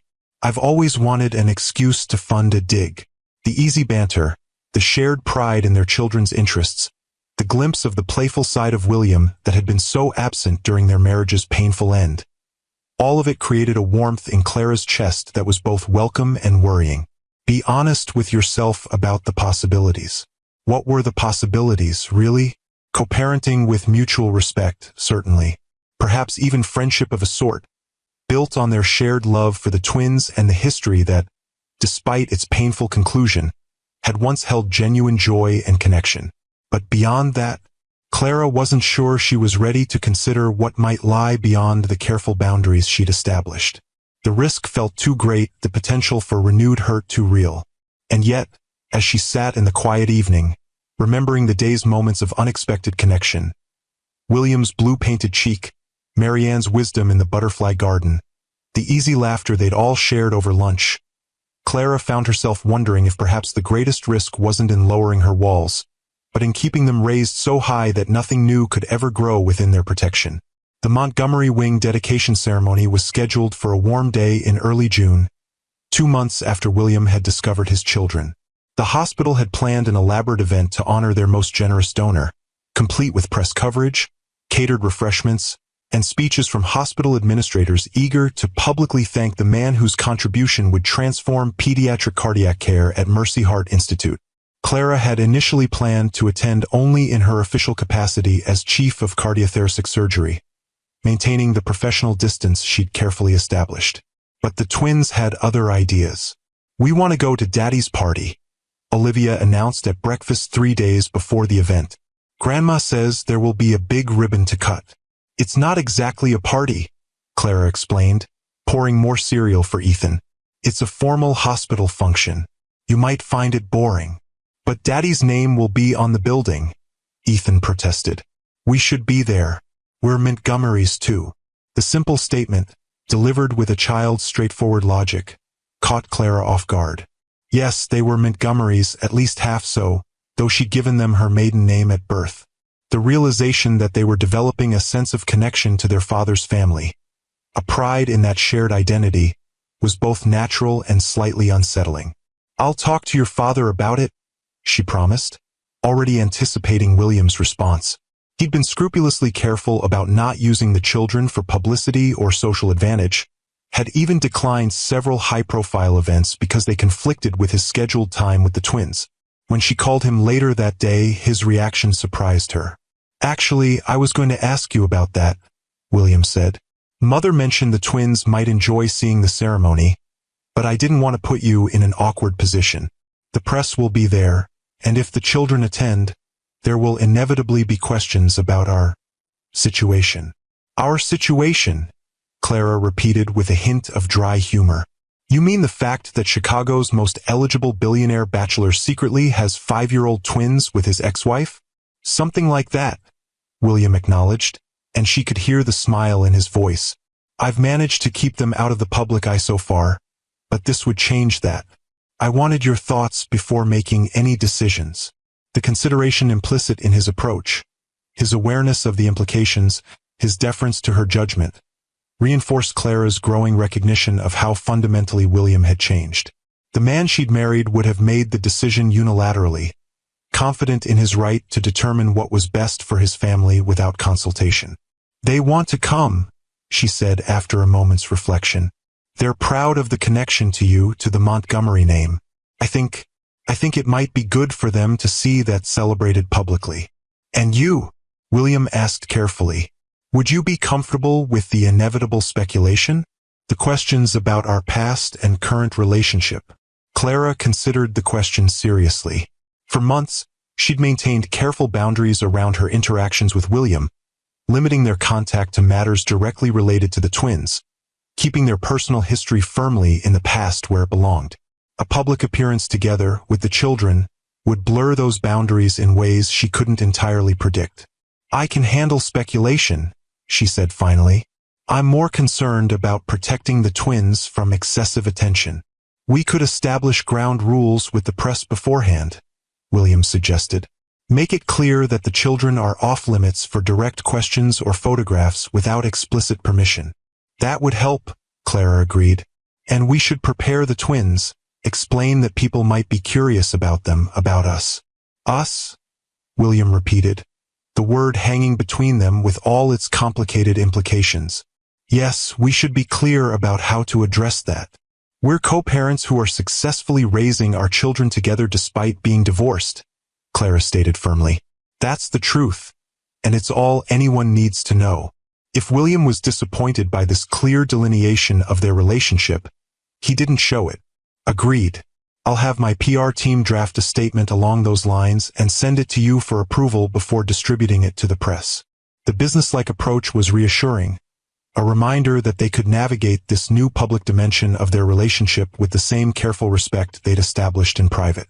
And yet, as Clara ended the call, she found herself wondering if the neat categorization she'd offered, co-parents, successfully divorced, truly captured the evolving reality of their connection. The day of the dedication arrived with perfect early summer weather, sunshine warming the hospital's front plaza where a temporary stage had been erected beside the newly constructed wing.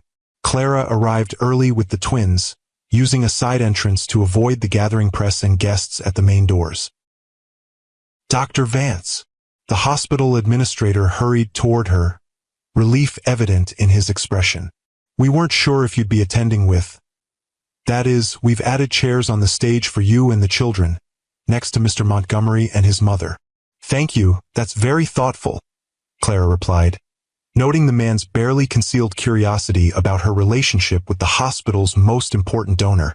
The press has been asking questions, he continued, lowering his voice, about Mr. Montgomery's children, about your history together. We've directed them to the statement his office released, but I thought you should be prepared.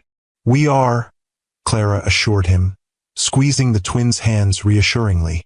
Ethan and Olivia understand that people might be curious about their family. We practiced, Ethan offered seriously.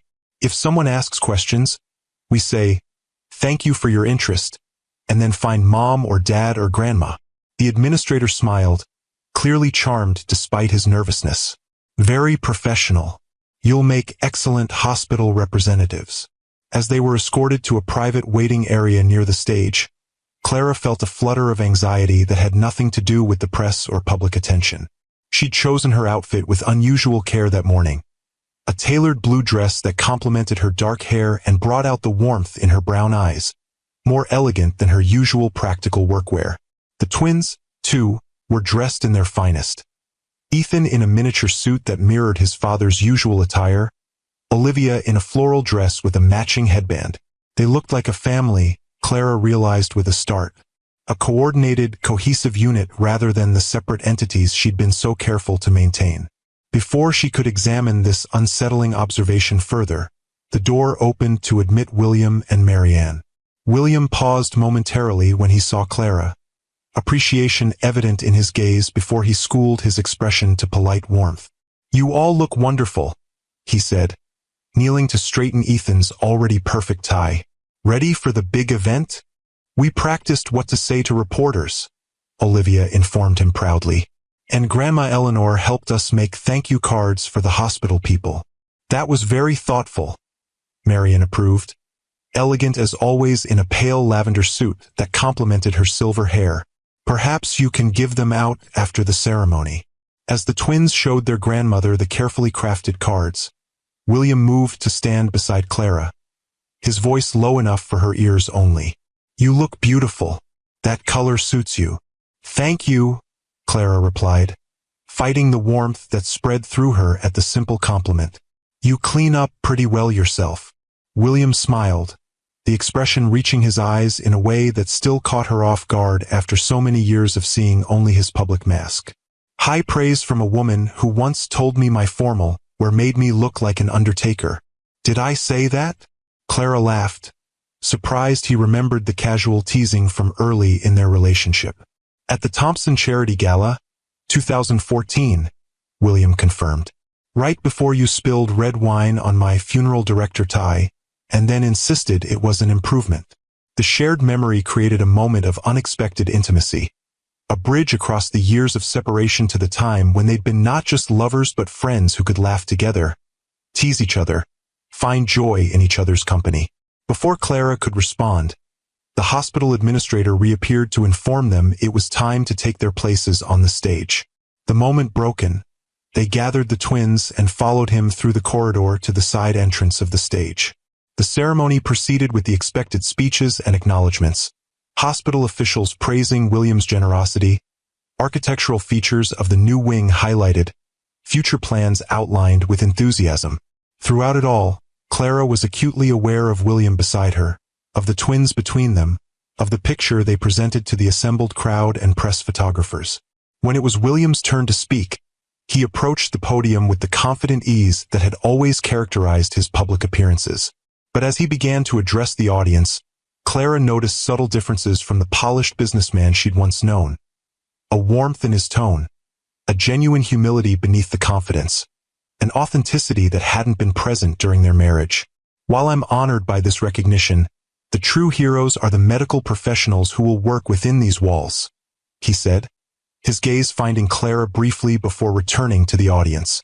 Doctors like Dr. Clara Vance, whose surgical skill and dedication to pediatric cardiac care inspired this donation in the first place.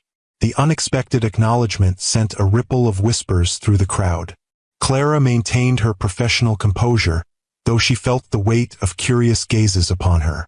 Many of you have questions about my personal connection to Mercy Heart Institute, William continued, addressing the speculation directly.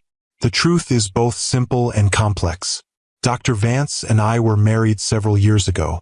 Our paths diverged, but fate has recently reunited us through our greatest collaboration, our children. At this, he gestured to the twins, who sat up straighter at the mention, though they remained respectfully quiet as they'd been coached.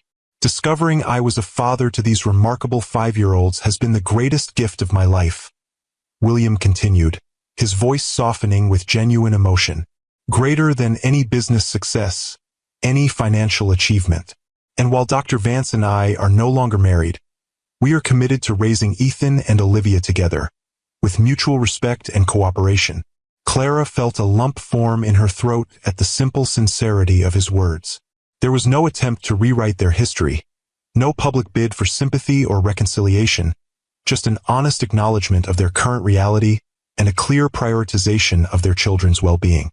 The Montgomery Wing represents my commitment not just to this hospital, but to all children facing cardiac challenges, William concluded, because every child deserves the chance to grow up healthy, to pursue their dreams, to become whoever they're meant to be. Thank you. The applause was enthusiastic, the press clearly intrigued by this personal dimension to what might otherwise have been a standard dedication ceremony. As William returned to his seat, his hand briefly touched Clara's shoulder, a gesture of gratitude, perhaps, or simple connection. When the ribbon was finally cut, the twins allowed to help with child-sized ceremonial scissors that delighted them. The formal portion of the event concluded. The reception that followed in the hospital's main atrium was more challenging, with well-wishers and curious colleagues approaching Clara with barely disguised interest in her connection to the Montgomery family. "You're handling this beautifully," Marian observed, appearing beside Clara with a glass of sparkling water. "Though I imagine you'd rather be in surgery than fielding thinly veiled questions about your personal life." Clara smiled, grateful for the older woman's perceptiveness. "Is it that obvious?" "Only to someone who knows you," Marianne assured her. "To everyone else, you appear perfectly poised and professional." She nodded toward William, who was across the room with the twins, patiently answering questions from a hospital board member while keeping a protective hand on Olivia's shoulder. "He's changed, you know, not just in the obvious ways but in the deeper ones that matter." "I've noticed," Clara admitted, following Marianne's gaze. "He's more patient, more present, more willing to listen rather than simply waiting for his turn to speak. Failure has a way of stripping away pretense," Marianne said thoughtfully. "When William lost everything, his business, his marriage, his sense of identity, he had to rebuild from the foundation up, decide what truly mattered, what kind of man he wanted to be." "And what did he decide?" Clara asked, genuinely curious about the transformation she'd witnessed but not fully understood. Marianne's expression softened with maternal pride. "That success without meaning is hollow. That wealth without connection is poverty of the worst kind. That the measure of a man isn't in what he accumulates but in what he gives, how he treats those who can offer him nothing in return." She met Clara's gaze directly. "He learned these lessons the hard way, through loss and regret, but they've taken root deeply." Before Clara could respond to this thoughtful assessment, Ethan appeared at her side, tugging at her hand with childish urgency. "Mom, Dad says we can show you the special room now. The one with our name on it." "Our name?" Clara questioned, allowing herself to be pulled toward William and Olivia, who waited by a side corridor. "It was supposed to be a surprise for after the reception," William explained as she joined them. "But the twins are too excited to wait any longer." Curious, Clara followed as William led them down a hallway in the new wing, away from the reception crowd. They stopped before a door marked Montgomery Family Consultation Room, a simple plaque that nonetheless caused Clara's breath to catch. "What is this?" she asked as William opened the door, revealing a warmly decorated space that looked nothing like the typical sterile hospital consultation room. "A place for families," William explained, ushering them inside. "When children are undergoing cardiac procedures, parents need somewhere to wait, to receive updates, to process difficult news or celebrate successful outcomes." The room was thoughtfully designed with comfortable seating, soft lighting, a small kitchenette, and even a separate play area where children could distract themselves during long waits. Most surprising were the photographs on the walls. Not generic hospital art, but images of healing gardens, butterfly sanctuaries, and peaceful natural settings that Clara recognized from Marianne's property and other places around Chicago. "The twins helped select the pictures," William explained, noting her attention to the photographs. "They thought families might like seeing butterflies and flowers while they wait." "It's beautiful," Clara said sincerely, touched by the thoughtfulness evident in every detail. "So much more welcoming than our standard consultation spaces." "That was the idea," William acknowledged, "to create a space that feels like a living room rather than a hospital room. Somewhere families can find comfort during the most stressful moments of their lives." As the twins explored the play area, exclaiming over the carefully selected toys and books, Clara turned to William with newfound appreciation. "This wasn't in the original plans for the wing." "No," he admitted. "When I first chose Mercy Heart Institute for this donation, I had no idea you worked here. It was the hospital's excellent pediatric cardiac outcomes that made it my first choice. But after I found out about you and the twins, I asked my team to modify the plans to include the space. After I understood what it means to be a parent, to love someone so completely that their pain becomes your pain, their joy your joy." The simple sincerity in his voice touched something deep inside Clara, a recognition of the profound transformation that had occurred in the man she'd once loved, once left, once believed incapable of the emotional depth he now displayed so naturally. "Thank you," she said quietly, "not just for this room, but for everything you've done these past weeks. The way you've approached being a father, the respect you've shown for the boundaries I established, the patience you've demonstrated at every turn." William's expression softened, vulnerability evident in his eyes. "I've had 6 years to think about all the ways I failed you, Clara. 6 years to imagine what I would do differently if I ever got a second chance. Not with us, I know that door is closed, but with being the kind of man who deserves respect rather than resentment." The disclaimer, "I know that door is closed," created an unexpected pang in Clara's chest, a recognition that perhaps the boundaries she'd so carefully maintained had become assumptions neither of them questioned anymore.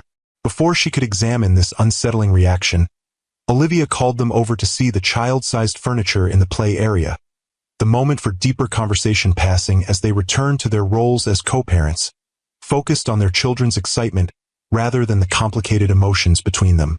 "The newspaper called you Dad's former wife," Olivia observed 3 days later, studying the front page of the Chicago Tribune where a photograph of the 4 of them at the dedication ceremony was prominently featured. "What does former mean?" Clara looked up from preparing dinner, catching William's eye across the kitchen island where he was helping Ethan with a science project. They had fallen into an easy routine of family dinners on his visitation evenings, a natural extension of their co-parenting arrangement that benefited the twins' sense of stability. "It means something that used to be but isn't anymore," Clara explained carefully. "Like how Ethan used to be 4 years old, but now he's 5, so being 4 is his former age.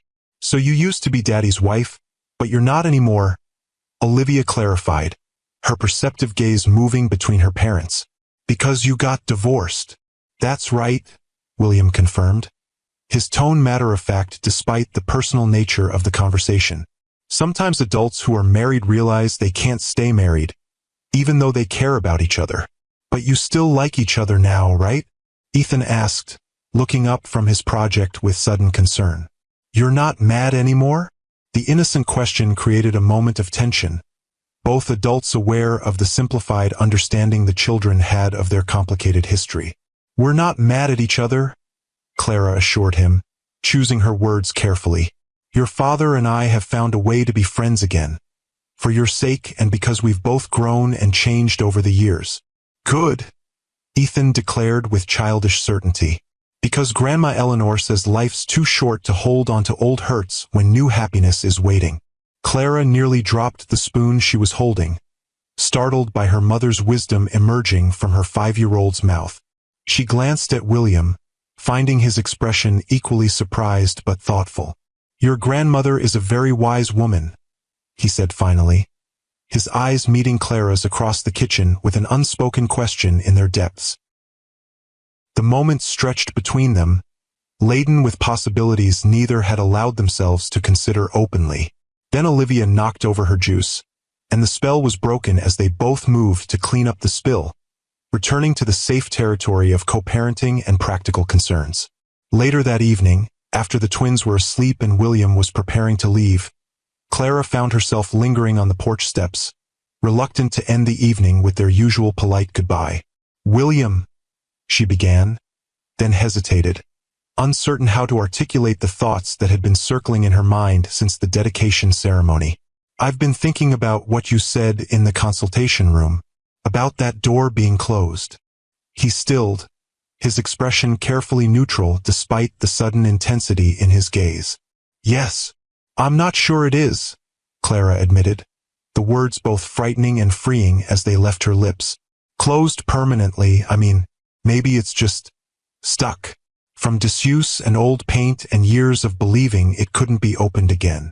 William took a careful step toward her, hope and caution warring in his expression. Clara, are you saying?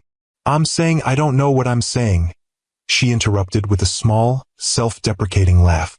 Just that these past 2 months have shown me a side of you I'd forgotten existed, or perhaps never fully knew. She met his gaze directly, and I find myself wondering what might be possible if we were both brave enough to find out.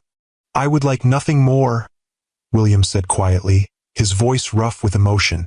But I need you to be sure. The twins are finally settled, finally adjusting to having both of us in their lives. If we tried and failed again, it would complicate everything, Clara acknowledged, which is why I'm not suggesting we jump back into anything. Just that perhaps we could explore the possibility, slowly, carefully, with our eyes wide open to the risks and the stakes. William's smile then was like sunrise breaking across his features, hope and joy transforming his expression in a way that made Clara's heart beat faster, despite her cautious words. Slowly and carefully sounds perfect, he agreed. Perhaps we could start with dinner? Just the two of us, without sippy cups or discussions of dinosaurs or butterfly migrations. I'd like that, Clara replied, returning his smile with one of her own. Though I've grown rather fond of dinosaur discussions. As have I, William acknowledged with a soft laugh. But I'd also like the chance to have an uninterrupted conversation with the remarkable woman who has created such an extraordinary life for herself and our children. To get to know who Clara Vance is now, not just who she was when we were together before.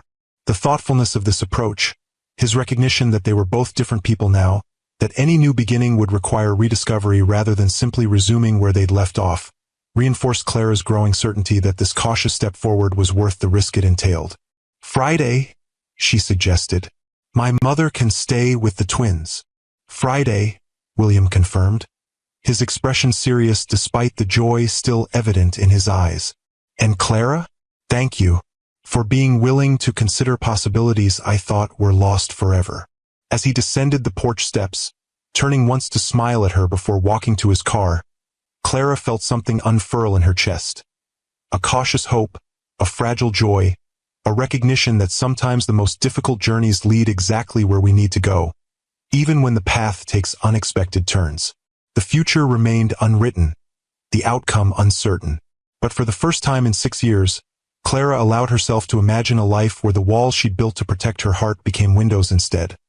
Still providing structure and safety, but allowing light to enter, allowing her to see beyond the boundaries she'd established to the possibilities that waited on the horizon.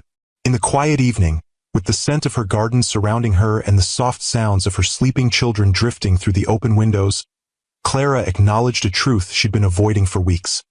Sometimes the greatest act of courage isn't walking away from something broken, but being willing to build something new from the lessons learned in the breaking. And perhaps that was the most valuable legacy they could leave their children. Not perfect parents who had never failed, but resilient ones who had faced their failures, learned from them, and found the courage to try again with wiser hearts and more compassionate spirits. As Clara finally turned to go inside, she felt lighter than she had in years, the weight of old hurts and protective barriers beginning to lift, making space for whatever new chapter might be waiting to unfold. Slowly, carefully, and with eyes wide open to both the risks and the remarkable possibilities of second chances. If the story touched your heart, please hit that like button and subscribe to Timeless Love Tales with Mr. Harrison. I'd love to hear your thoughts in the comments below. Have you ever experienced a second chance that changed everything? Do you believe that people can truly transform through their hardest lessons? Remember that sometimes the walls we build to protect ourselves can also prevent us from experiencing our greatest joy. True strength isn't found in never falling, but in rising again with wisdom, forgiveness, and the courage to remain open to life's unexpected possibilities.